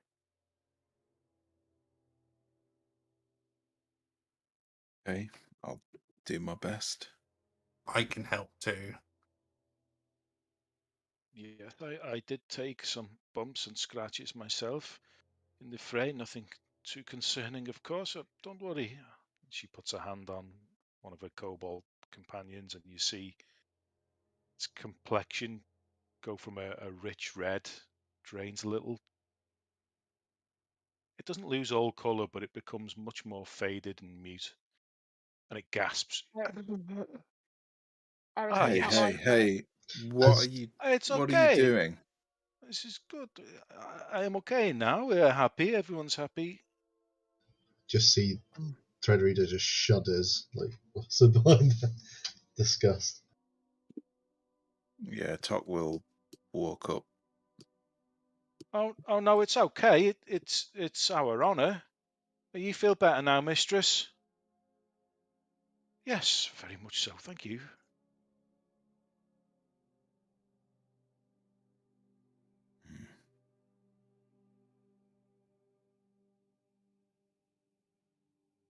Speaker, I have a request. Assuming you said you were sending people out to get your fetch your evacuees, I assume you'll also be sending people around the towns, see what state they're in, to report back? We will try, of course. Well, I'm not sure how long we can remain here, but any news, if it could be shared with us, would be welcome. Also, we initially spread word that there would be a Durigar attack, and luckily there wasn't. It was just the dragon. I use the word luckily loosely. But having spread fear of Durigar, I consider it our responsibility to spread acceptance. These two, and I'll point to Viscetta and Jurith, Using their real names. pointedly say their real names at them. They have done nothing but help us. And their people wish to trade in the future, and I want it to be known in all of what what remains of 10 towns, that these Duragar are not responsible for what happened. It was another evil creature of their kind, and they helped us to defeat him.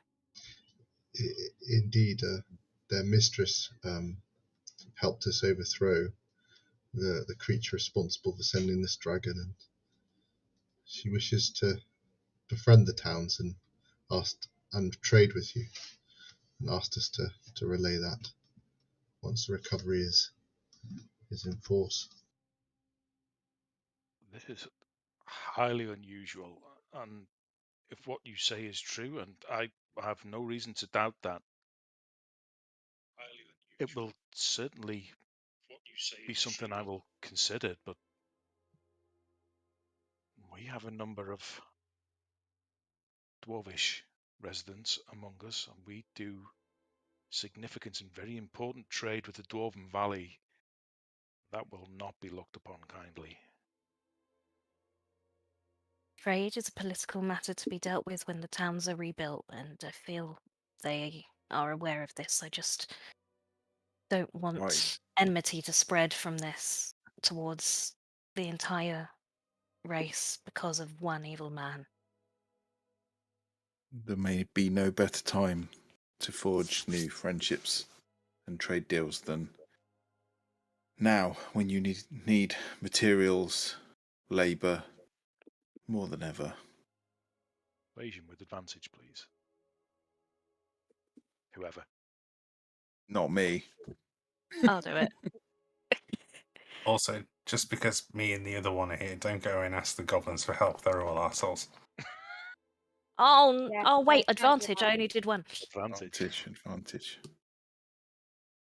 You actually have a plus on yours, you see, rather than a minus.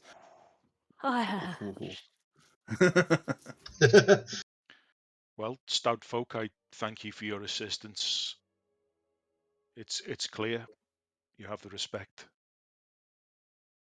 of our saviours, it would seem, and therefore you have, I won't speak on behalf of my town, as reasons I've just spoken, but you certainly have my respect, and I will do what I can to repay a debt. Thank you, and you have my assurances that your exit from this town will be a safe one. That's much appreciated. Viscetta, Jurith, I don't know if you wish to stay here and rest or if you want to make your way back. It is a long trek, and I think we tried to make some progress. Good luck. Consider that our deal also is paid. But we would assist you on behalf of the lady. All debts are paid. Well, I'm honoured to make your acquaintance, and hopefully we can move forward as friends. Thank you. I would also like to say that our time with you was not completely unbearable. Best of luck. Yeah, we're sorry about Neven. I'll miss you guys. Cassie's gonna give them a hug, a tea. Oh, okay. No, this is, yeah, okay. No, and they kind of reluctantly, but then lean into it a little bit at the end and return the Yeah, that's it. That's bring it. it in, guys. Bring it in. Let's all join the hug. Don't you imagine there's lots of hugging in Durgar society? So Not really. pretty grateful. We are ambassadors now. They're trudging off into them. We are ambassadors now. We need to learn these things. We have to spread the knowledge. And then they go out of earshot. Sorry, I shot you. As they head south.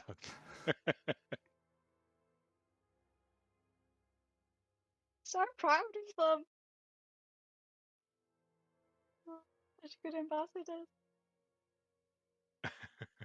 Why? I'm like, proud we destroyed a dragon, but I feel like the greatest victory was against discrimination. Take our lives matter. I thought you were going to say the Frost Maiden, but no. No. It's the true fight.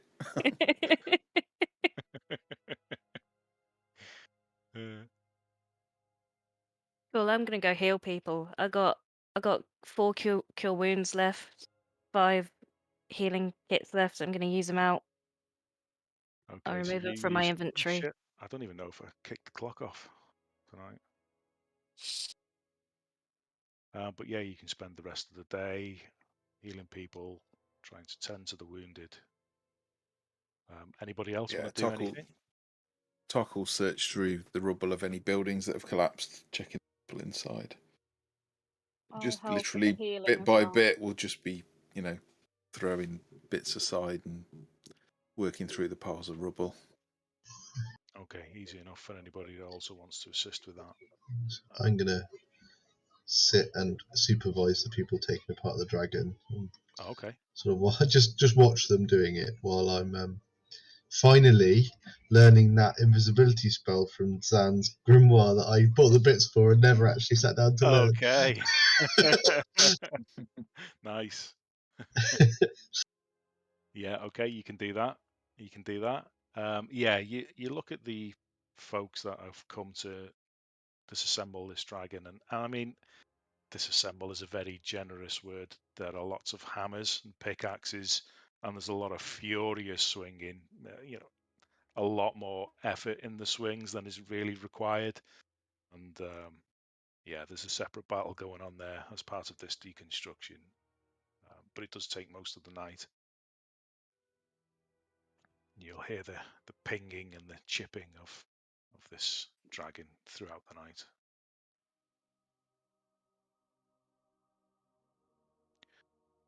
Anybody else like to do anything? I'll just use up what spells I've got left on healing as well, and then once I'm out of spells, I'll world shape into a draft horse and help for a little bit, kind of trying to move some of the larger bits of rubble. Nice. Okay. Yeah. You know what? You make pretty good progress. Tok returns the anchors to the ships. Snitch is climbing up on roofs, being passed little planks, and makeshift battening down. Just to weatherproof some of the damaged structures a little bit more. And those that are within the town, predominantly town guard, do all manage to find somewhere secure for the evening. Fires are lit solemnly. As the speaker said, there's no real celebration. Those that can be healed are healed. Those that are beyond healing are accumulated in carts and wagons and assembled for preparation at the edge of town.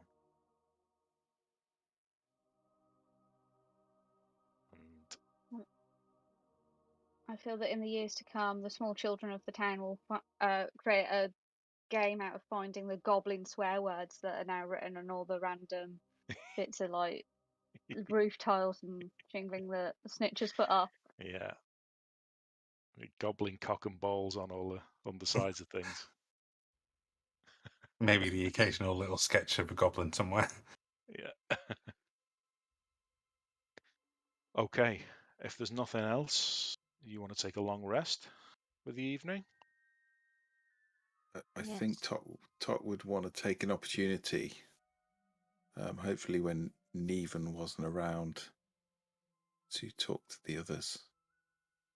We'll try and manufacture a situation. Talk to Cass and maybe the goblins and Threadreader as well. Okay. Consider that Neven's out of earshot. Okay. I know it's not a good time to talk about it, but it's never going to be a good time.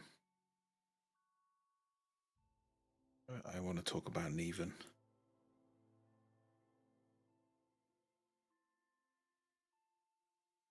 I think you know what I'm getting at, hopefully, without me saying it. I don't know whether he's listening. An idiot. And he's an arsehole. It's fairly unpredictable. Well, I don't particularly like him. When we met him, he was only a little bit of an arsehole. He was quite nice, really. And now he's a completely different person. Well, I don't think it's just him in there. Well, it's not him.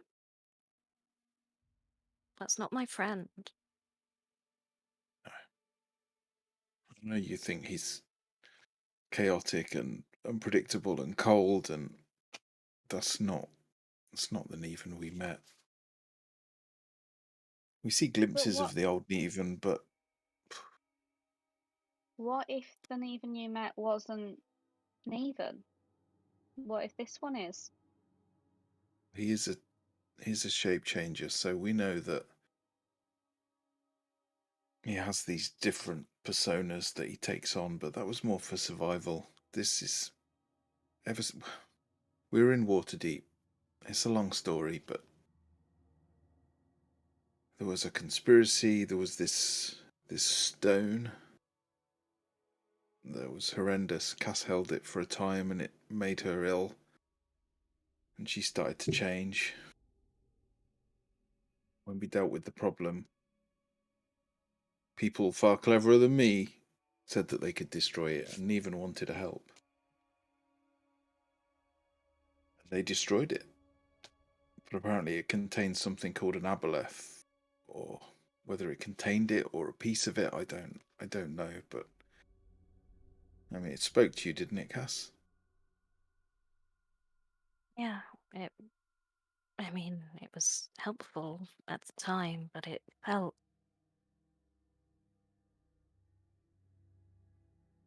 evil. Yeah. And I fear they destroyed the stone, but they didn't destroy the thing, and that thing is now attached to Neven. And that's why he's an arsehole. Are you saying that we have to kill Neven? No. I hope not. I'm saying we need to get that thing out of him so he can be himself again. How do we do that? I was hoping you'd know, because I've got no clue. And what about if we get it out of him and he's still Neven? Then I miss his overly elaborate plans that always went wrong. he still makes overly elaborate plans. They just sometimes go right. And he doesn't tell anyone about. Yeah, he just ruins our overly elaborate plans now by murdering the people that we want to keep alive. That wasn't an even that we knew.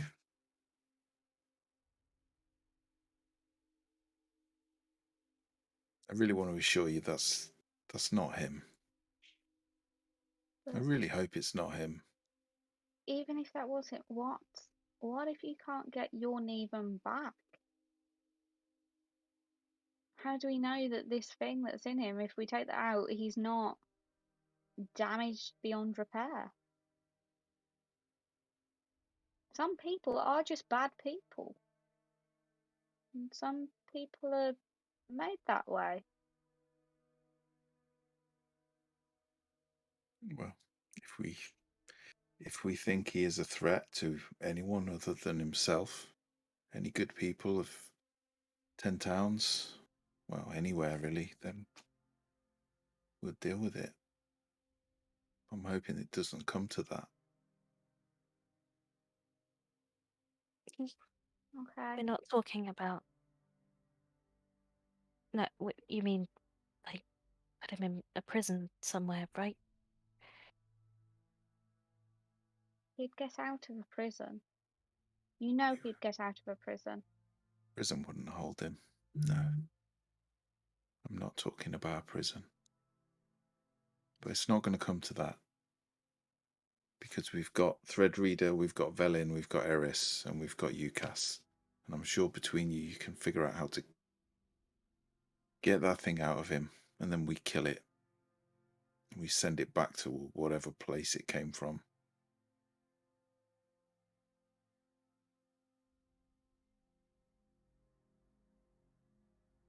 But we can try.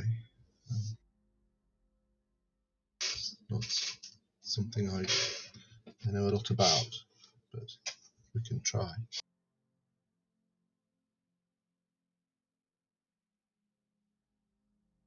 That's all I can ask. Do our best. Try.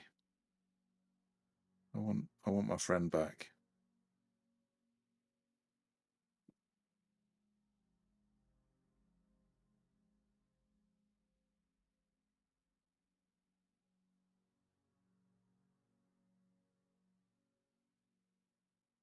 So that's all I wanted to talk about. I'll prepare some spells to. I have some things to ward off evil. Hopefully that's all it'll take.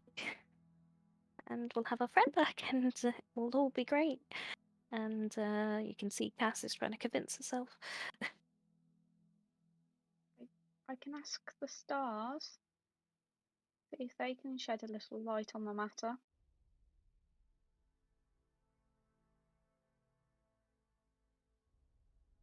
That would be They see a lot helpful. from up there. They might have seen what happened. I've been Willing. praying to Torm every day for weeks, ever since he started to change, but I don't think Torm would want us to kill him. He's our friend. And he needs us to free him from this thing. I think he's in there. I think he's just trapped.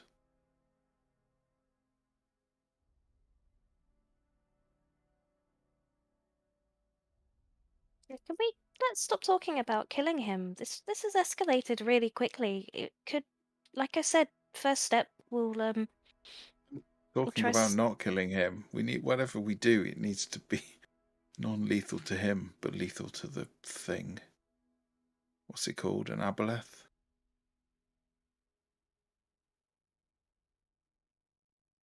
If this, do you think that Neven's mind is being controlled by this thing, or do you think that he's somehow sharing his mind with this thing? Is the Neven you knew still there, or? Sometimes. Do you remember before the Battle of the Dragon, and Neven was rambling on? He was kind of apologising, but not apologising. He clearly didn't understand what apologising was. He was apologising for whatever he was going to do, even though he didn't think he was going to. It was very odd. You mean when he wanted to run off? I don't know what he wanted, but I said that we were family and we'd do it together, and he looked ashamed. He looked uncomfortable. He looked sad. And I think that was just in the moment, that was the old Neven come to the surface. Well, that's what I like to tell myself.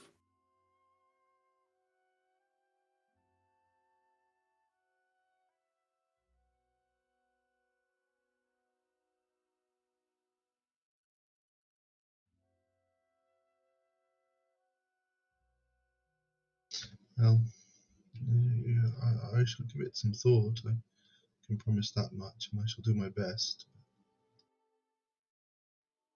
As I said, it's not something I know of, or how to stop. But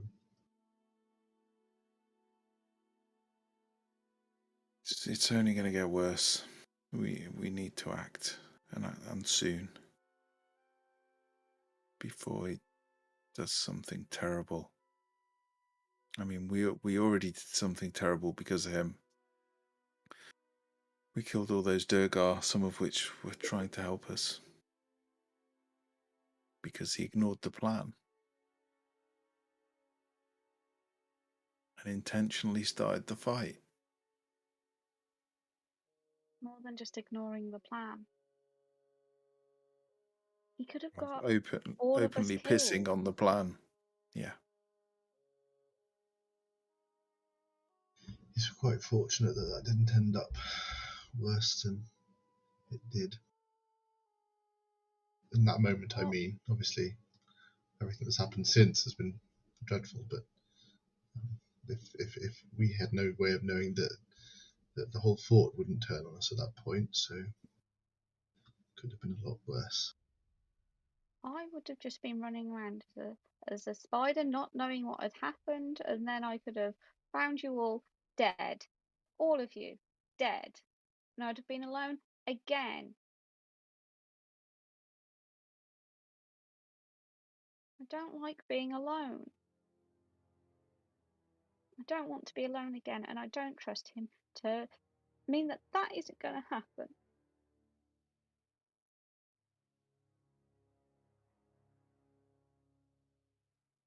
Hey, don't worry. You saw us out there. We just took down a And dragon. he did nothing. But he did nothing when we were all being attacked. He's just stood by.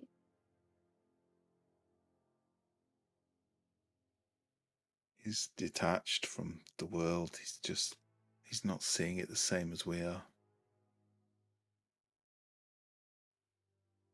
He's got this delusion of godhood as well, which is worrying me.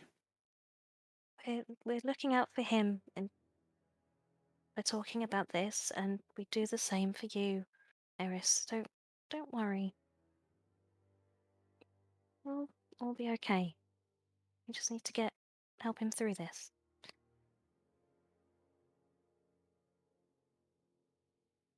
This is why I want to deal with it, so that you don't have to be on your own.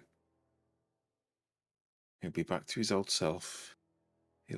Some of the plans will be incredibly elaborate and will probably go horribly wrong, but it'll be fun. In a fun way, not in a we're all gonna die and take lots of people with us kind of way that I feel like it would go at the moment.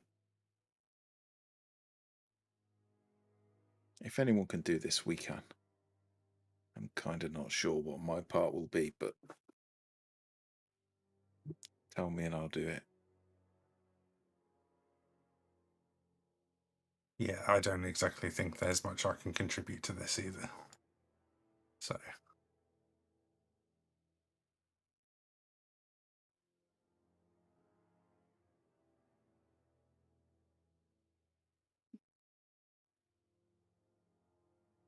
So, can we leave it with you to figure something out?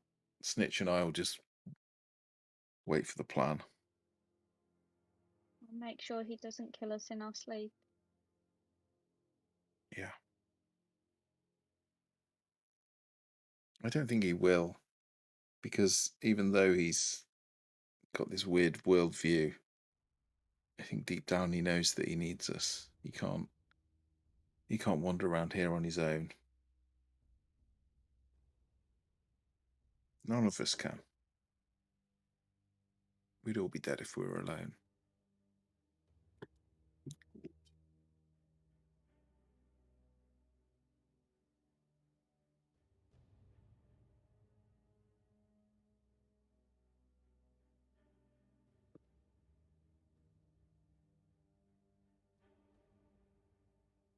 Oh, shall we sleep?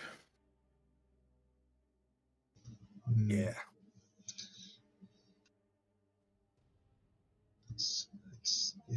It's an interesting problem. We'll do our best. Let's sleep for now, though. It's been a very long few days.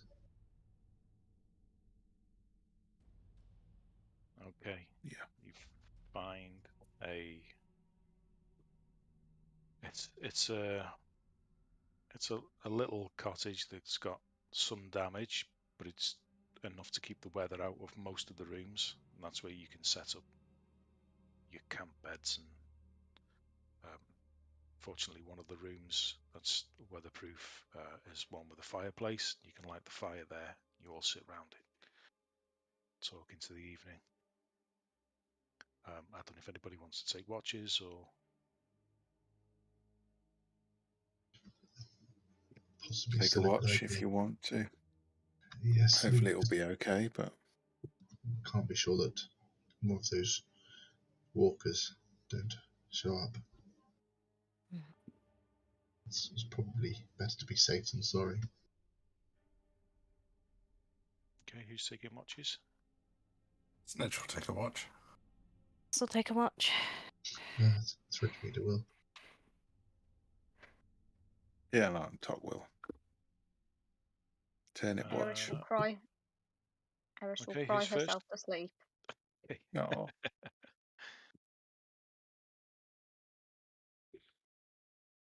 So who's first? I should take first watch. Can I do some flavour? Yeah. Cass is gonna make sure she sort of settles down to sleep next to Neven and not cuddle him or anything, but you know his colourful cloak thing. Yeah. Just sort of like hold it like a little kid might with a blanket. Just as she falls asleep. But then she'll hear Eris crying. Ugly crying. And then at some point she'll sort of Goblin crying. let go of the coat and shuffle over to Eris and give her and be the big spoon. If she lets her. Yeah, she will. Oh. Eris is only a teenager. She can't deal with this. She's only a baby. Can't love everyone. Who was first? Was it you, Thready, did you say? Yeah, I can take first watch. Okay, go for it. Well, while they're all laid there around the fire, I'll also just because I'm a bit nervous, I'll take the opportunity to put the little hut around them as well. Okay. To extra layer of safety. I'll put that as a ritual. Okay, no problem. Someone curls up. Threadreader takes watch, patrolling around the outside of the building. Perception check, please, buddy.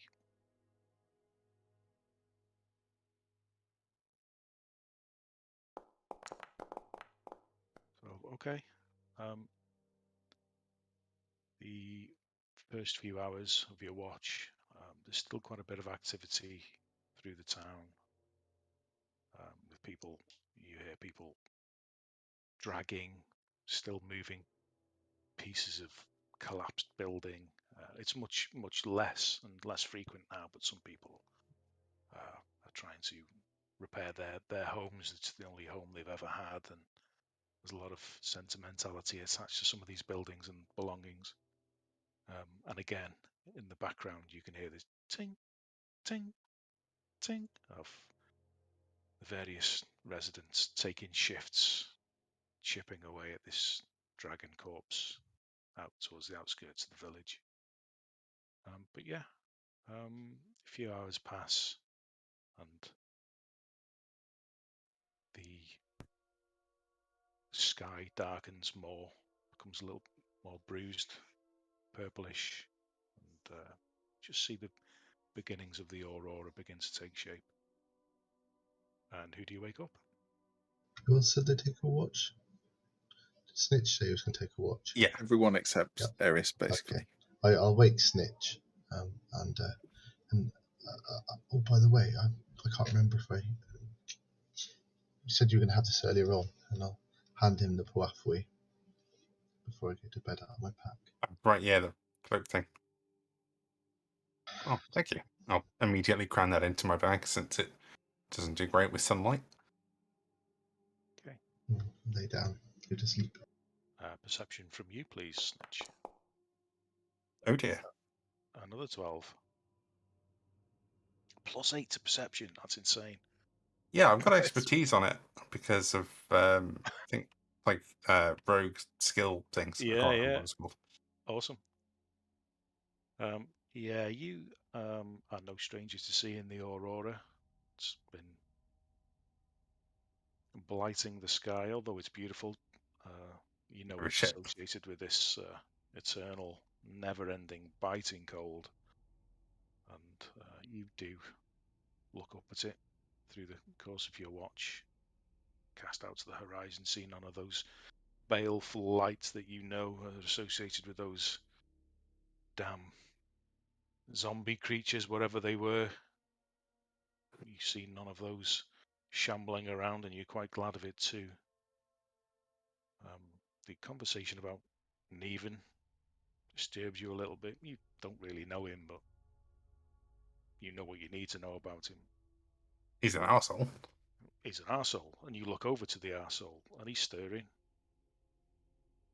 Oh, I could just knife him right in the neck right now. He sits up, looks around, notices you looking straight at him. Snitch. Oh, hey, Snitch. Hi. Yeah, just got to take a piss. Okay. You want to help? Oh, fuck no. Suit yourself. More for me. He disappears out back. Best impression. Other than It's a that, good impression, and he does like to go piss quite a lot. Off of me. What the fuck is that supposed to mean? No other occurrences. Who'd you wake up? Has he come back? No.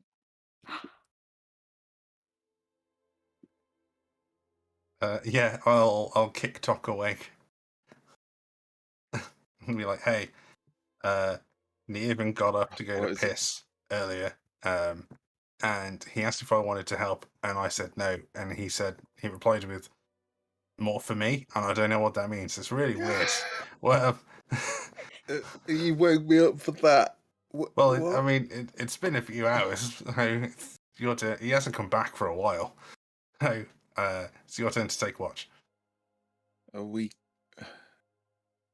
He could have been got by something. I should probably go check. Oh, he's right there. Where did he go? What is Snitch going on about? He's right there.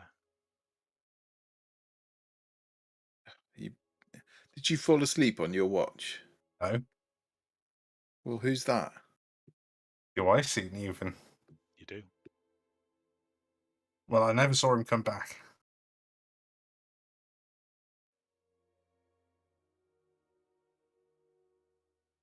You clearly need some sleep. Took a hit on the head or something. Well, Nothing touched me the entire time. I'm perfectly fine.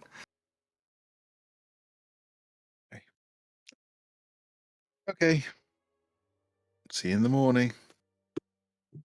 Bye. Maybe talk to him about inviting people to go and help him piss. That's a bit weird, even for me. He's asleep. I'm pretty sure you dreamt that. It doesn't sound. I mean, he does talk about piss a lot. I will knife you. I did not dream. But I've never known him to ask if I want to help, because he knows what the answer would be. I mean, perhaps he's got a thing for goblins. I don't know.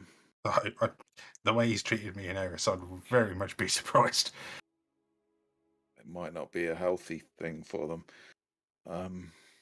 Okay, just go sleep. I'll take the next one.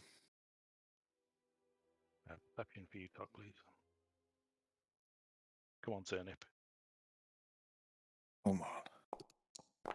Oh, not bad, not bad. Yeah. Above average turnip. Much the same. What Snitch said unnerves you a little. You don't know Snitch too well, and you're thinking, is it a goblin thing? Did he fall asleep on his watch? And these are the sorts of things that sort of run through your mind as you're killing time and patrolling a perimeter, looking for any signs of bright lights or shambling. You keep casting your eye back on Neven's camp just to make sure that he really is still there and there's nothing unusual. And he's there. He's breathing in his camp. You look outside, and the aurora is in full blast now. It's quite beautiful. You appreciate it, perhaps more so than most, probably since it's not marred by the cold, so you can enjoy it without the distraction. And as such, your watch comes to an end uneventfully. Okay, probably just before the end of my watch, before I wake up the next person,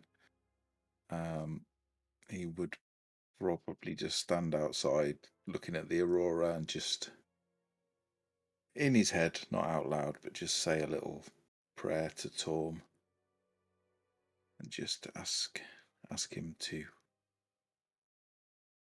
watch over his friends. And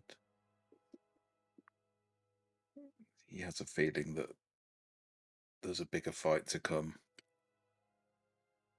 And all that's important to him is to protect those around him and make sure they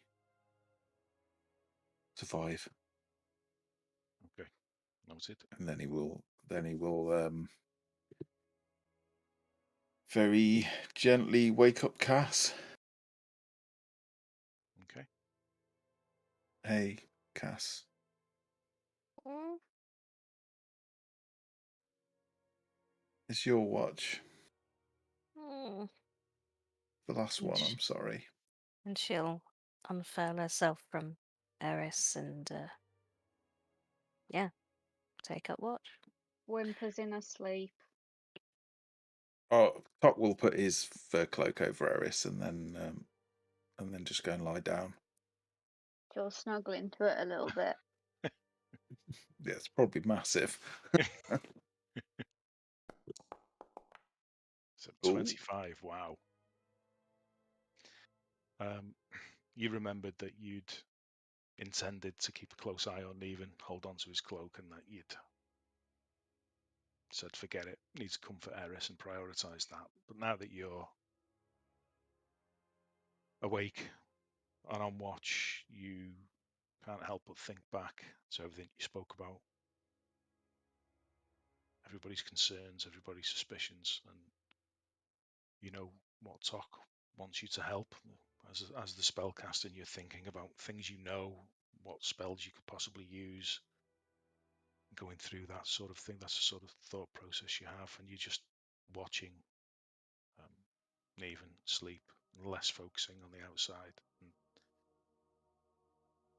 everyone, during the course of the few hours of your watch, will occasionally turn, move an arm, pull a blanket up tighter. Neven doesn't move. He breathes. He doesn't move. There's no twitch. There's no head turn.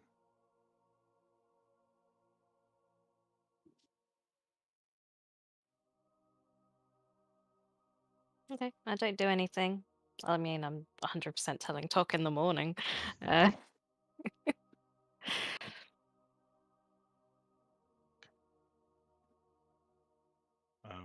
And again, you curse yourself a little for not spending as much time looking at the outside. You did go outside, but could have done a better watch than that. And beat yourself up a bit about the little things that Cass always does. But the end of your watch comes to an end. Stop looking into her soul.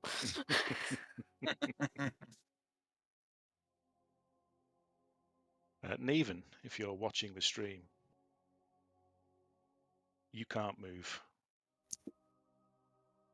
You feel the weight of thousands of tons of icy water surrounding you, pinning you, crushing you. That same icy black water fills your lungs and you feel as though you're drowning, yet the relief of unconsciousness never quite finds you. You hear a familiar voice. It's yours, at least the one you've gotten used to as your Neven persona.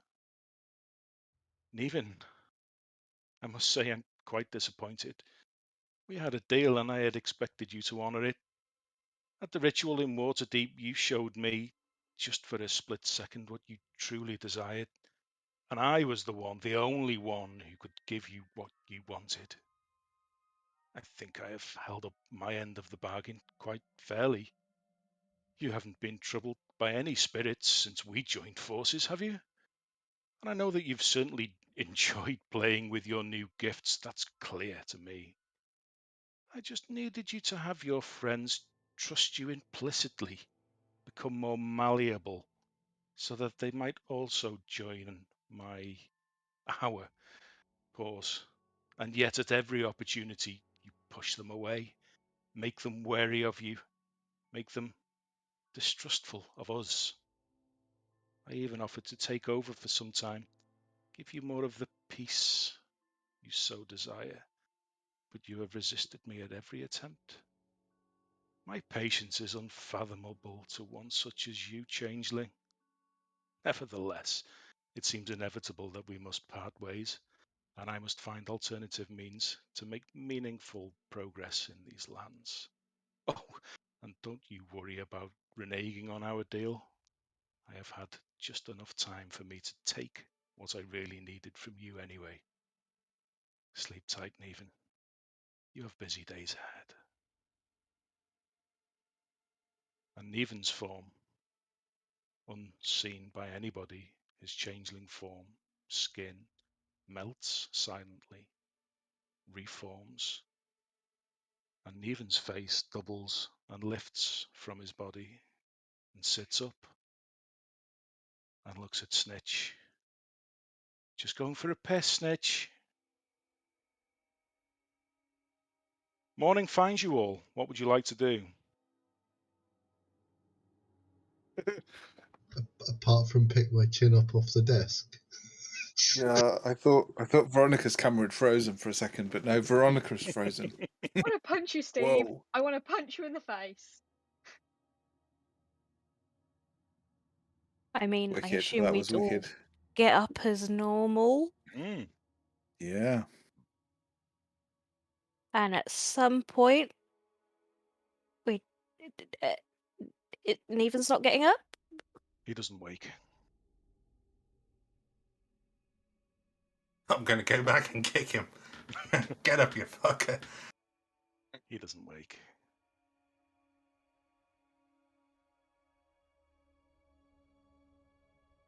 Snitch is going to walk into another room and goes, guys, I think Neven's died. What? Well, That's not funny, Snitch. No, I went and kicked him, and he ain't moving. Cass will Why run in did and you look him kick over. him? Yeah, make a medicine check, please.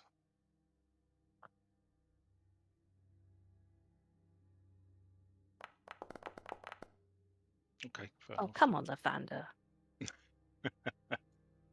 For thunder's sake. Yeah.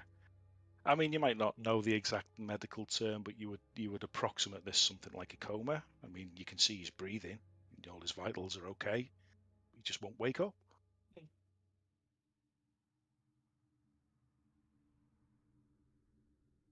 I mean, you didn't check properly, Snitch. He's alive. He's Neven. Yeah, we just call that dead and leave him behind. What's going on? No, she'll like properly shout in his ear, Neven, and shake him. And okay, I think I've seen this before when I was studying. So he won't wake up. I don't know what to do. That's all I remember. With your roll of a 12, which is okay, it's decent. And you are a cleric after all. You know, or you presume that things like this can perhaps be cured with magic, maybe restoration spells or healing spells if there's some physical damage. You imagine that probably the best and most consistent form of healing this would be to just give it some time if he's suffered some kind of trauma.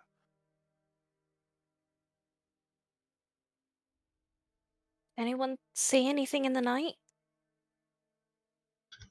Nothing. Snitch said he went out and didn't come back, but he was right there, so I just thought Snitch would. Yeah, he got up, said he was going to go for a piss, invited me along, said more for me, which was weird, and then carried on out the door. And then when I went and told Doc, he was back in the bed.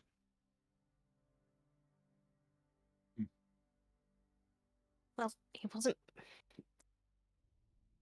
I was a bit unsure, but when I was on my watch, he wasn't moving, so I think whatever this is had happened by then. So, Talk, you didn't see anything? You were in between us. Nothing. He was in bed. I went outside for my watch. Yeah, I watched the aurora for quite a while, but no one came out that I saw. No one went in either.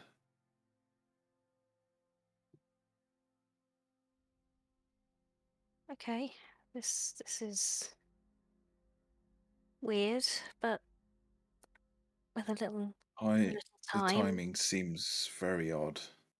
you might. The conversation we had last night and now this. No, I'll fix it. I'll fix it. And she will do lesser restoration. Okay. Oh, I haven't transferred, so I picked my spells in D&D Yeah, Beyond for the new day, but haven't moved them over. Sure.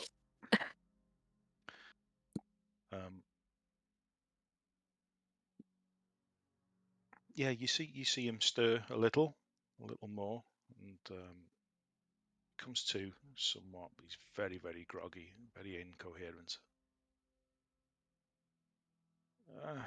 Just wants to sleep. Can you hear us?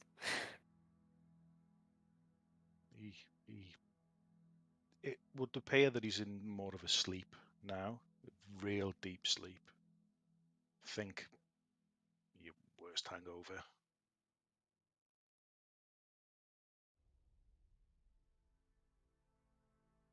I think he might just need a bit longer.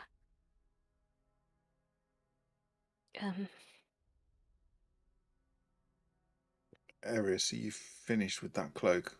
Let's put it on even. Let's not let him get cold. I'll hand it over, and then I'll go sit next to him, and I'll ritually cast Detect Magic and see if he is just sleeping or whether there's something else going on. Okay. There are a number of items about his person that are magical. If you've ever cast Detect Magic around him before, nothing unusual there. Same things that you've seen before, some of his magical equipment. Other than that, nothing unusual. So that it's not a spell that's causing him to sleep. It wouldn't appear so to your eyes. Okay. Can we do anything to make him more comfortable? Aha, guten Morgen, wie geht's, mein Freunden? We have lots to talk about today. Good morning, yeah. Talk we will. Yeah.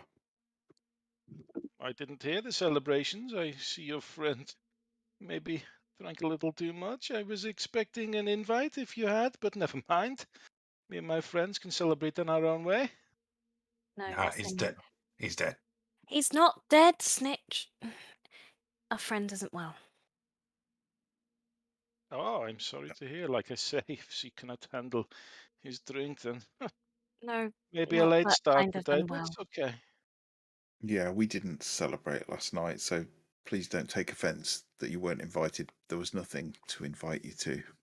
We had some business to discuss, and he's the worse for wear, but it's not due to drink. No, yeah, it's you have your privacy, you have your own lives. It's fine. But hey, like I say, we would very much like to talk business today.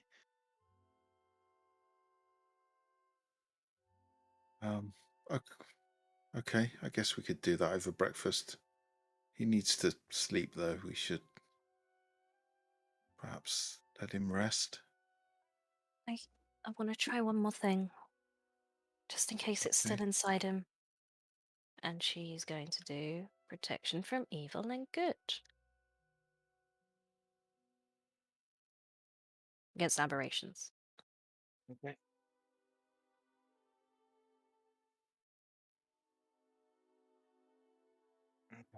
You see no obvious change, physical or emotional, to Neven.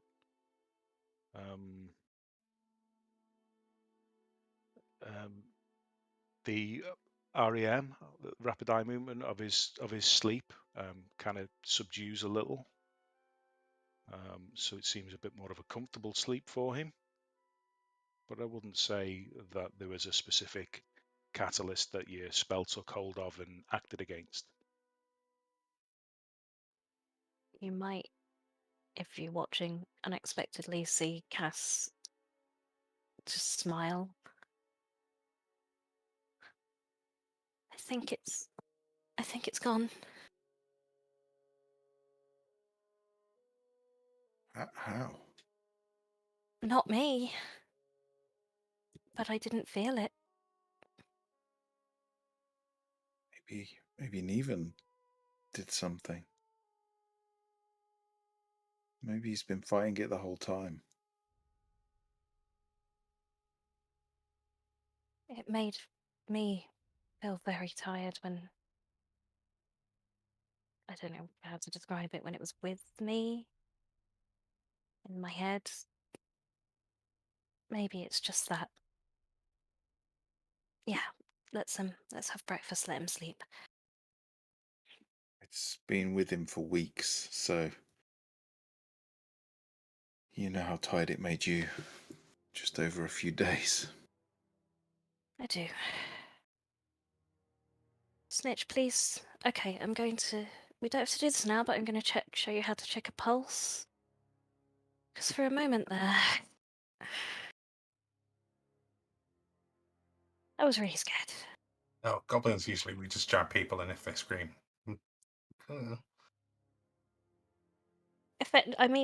I also screamed at him, but there's a more effective way, and we will go over that after. What do they have here? It's just going to be porridge, isn't it? I think I've got some reindeer jerky.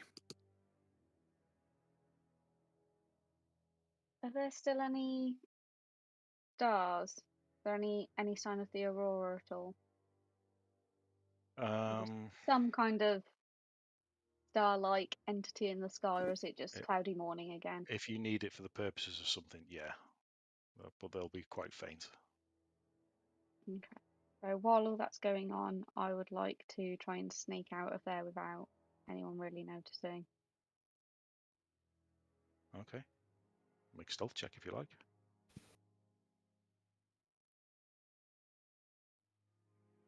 Hoping they're all distracted and won't quite notice. I stumble, I make a big clatter as I fall off the bed. Yeah, pretty much everyone sees you. Even Tok notices you with a passive perception of 9. She just gets all sulky and she walks out of the room anyway. Eris, where are you going? I'll be back. Okay. Just leaves like a sulky teenager. Cass is going to sort of hover within eyesight of the open door. The last time someone left, we ended up with a guy in a coma. Yes. I'm gonna try and find a building where I'd be able to climb onto the roof to get a better view of the sky. Yeah, easy enough, especially with the damage that's been caused. There's eaves that are drooping down, gutters that are hanging off, and yeah, you could easily scramble up.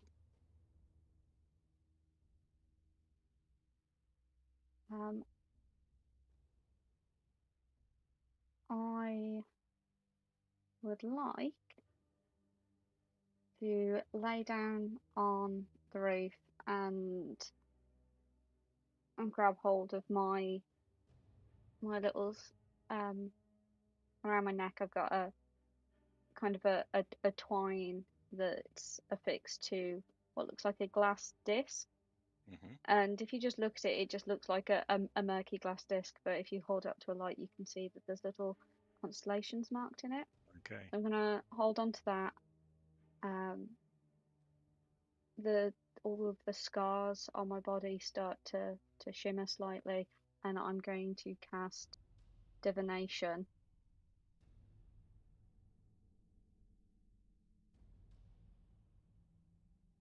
Which, if I can do it ritualistically, Yeah.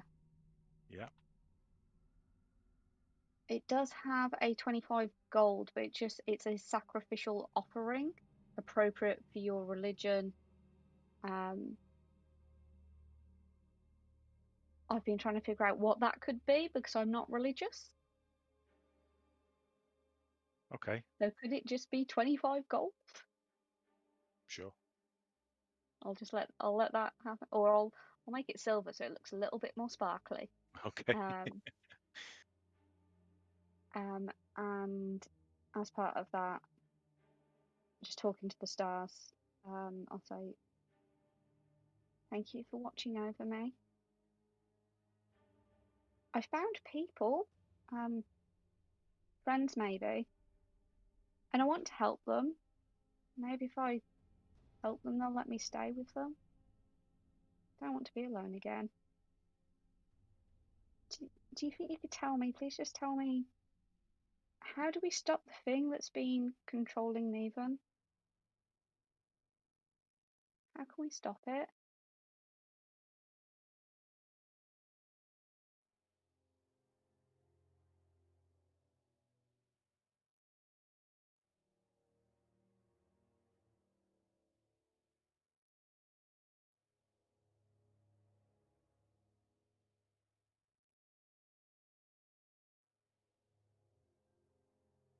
You pause and you speak out loud to the sky, the stars in particular.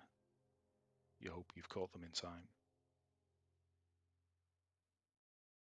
With this spell, I have to give you a truthful reply. The reply might be a short phrase, a cryptic rhyme, or an omen. Spelled change the outcome. You ask a single question concerning a specific goal. So how would we stop the thing that has been controlling Neven?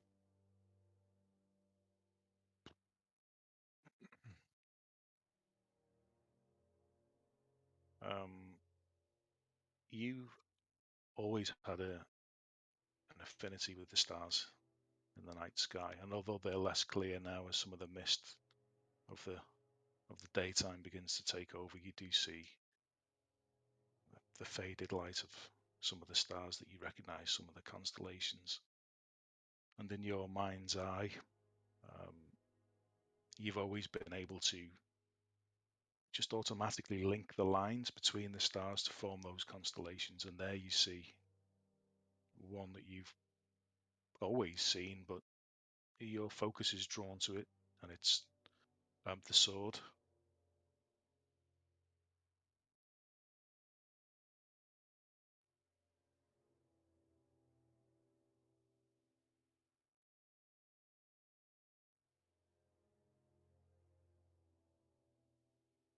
That'll be the constellation that I have on my right arm.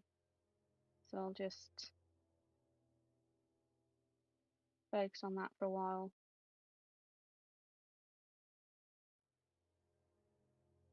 We're just gonna have to kill him.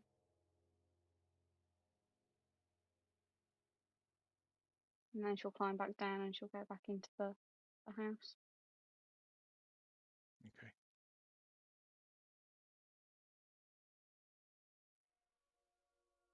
And is that a good place to stop?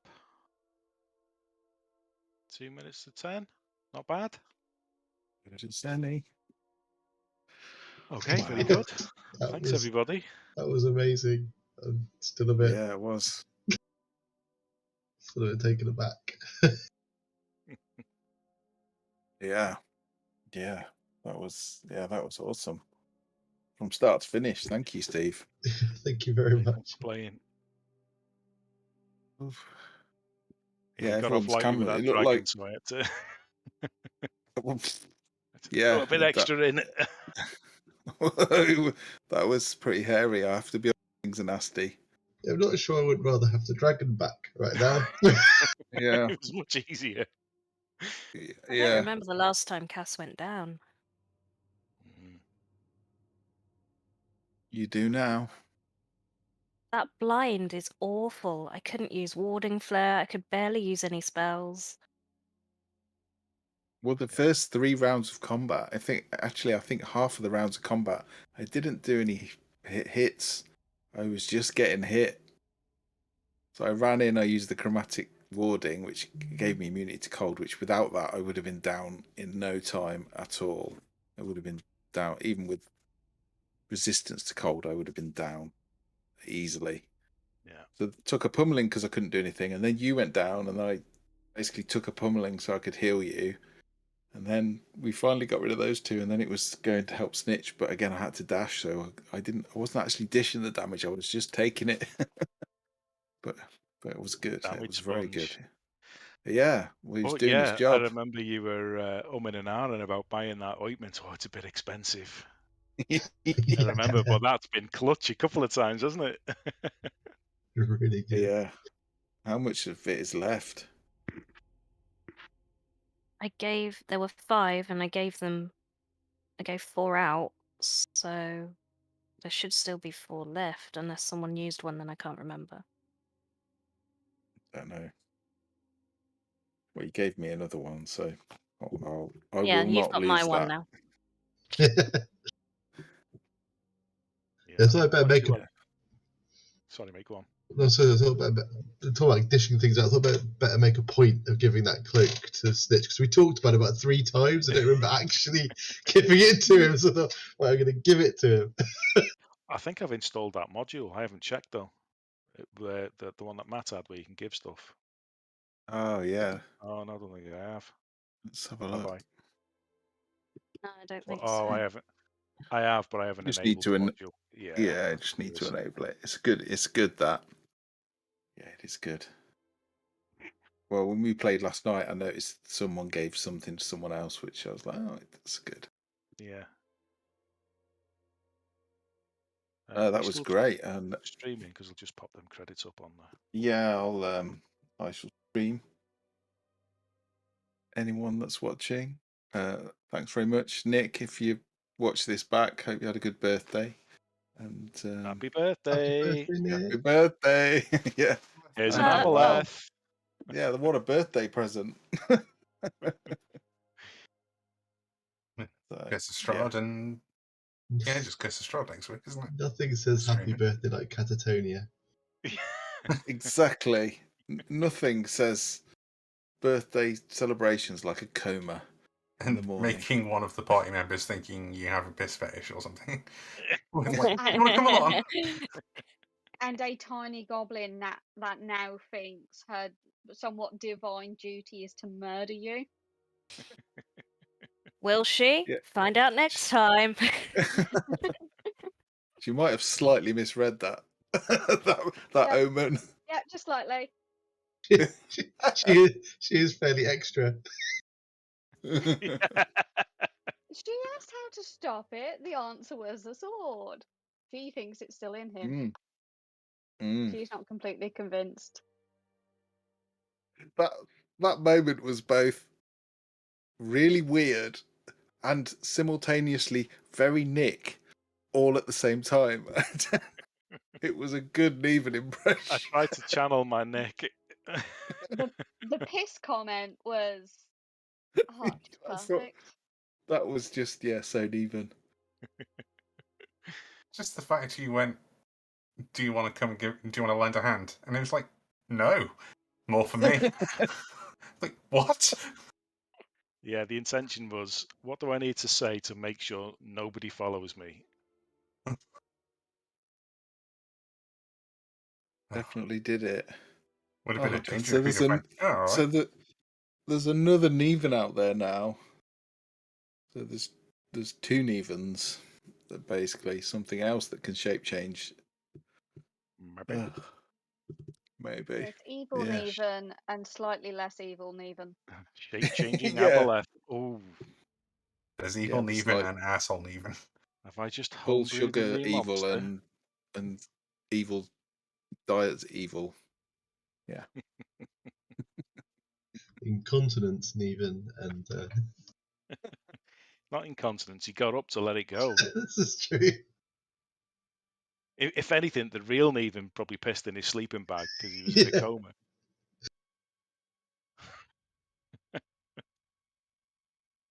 That's an excellent twist. This is It gonna. was, That's the it was very the cool. true birthday present is getting his character to piss himself. He's gonna love watching this bit back and being like, "Oh, And, great!" he'll be like, "Oh, thanks, guys." Yeah. No, I thought that was really nice, and I like the fact that you obviously none of us heard that except Nick. Yeah. But you let us see it for dramatic effect, and it was very effective. And I like the fact that he was. It wanted him to make us trust him, but actually, he's done the opposite, which is the right, which is really cool. Perhaps trying to protect you guys all along. His arseholeness. He was, yeah. Yeah, he was trying to be really obvious to communicate to us what was going on. And we just ignored it for ages. Because that's what good friends do. That's what friends do. They ignore it. He's a bit weird today. I'll say nothing. Yeah. I'll let it go. I'll let it go. It's fine. It's probably just hungry. Have a Snickers. Yeah. Other chocolate bars are available. Oh, we're not If still streaming, Snickers are want we? to sponsor us. Oh yeah, fair play. Okay, I shall stop the stream. So it's Curse of Strahd on Sunday. Yep. I don't think there's a game next Monday, and the week after we're having a break, aren't we? So there'll be no stream. We are going to Comic-Con. Yeah. We're gonna be in the Everyone same room. and in the actual same building. And there will be no streams to enjoy. No. Unless we could do like a live stream of Matt snoring or something. That could get the views up. People are into that. Yeah, they might enjoy that. What, like anti-ASMR?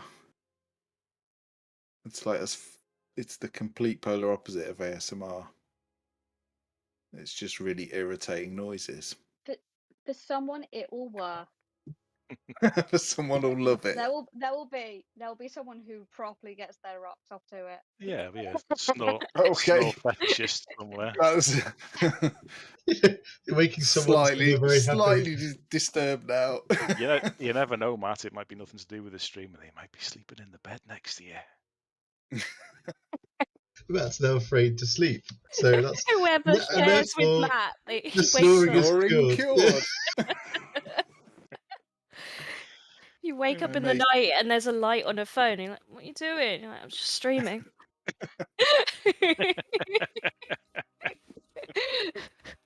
Got 25 followers. I'm gonna download and save it for later. I'll be affiliate in no time. Well, they always say when you've got this idea, you've just got to. You've not got to worry about pleasing everybody. You've just got to find the audience, and yeah, snoring audience. I'm sure they're out there. Okay. Yeah. On that note, I'm going to end I'll the see you next stream. week. Yeah. See you, Hazel. Take it easy. And farewell.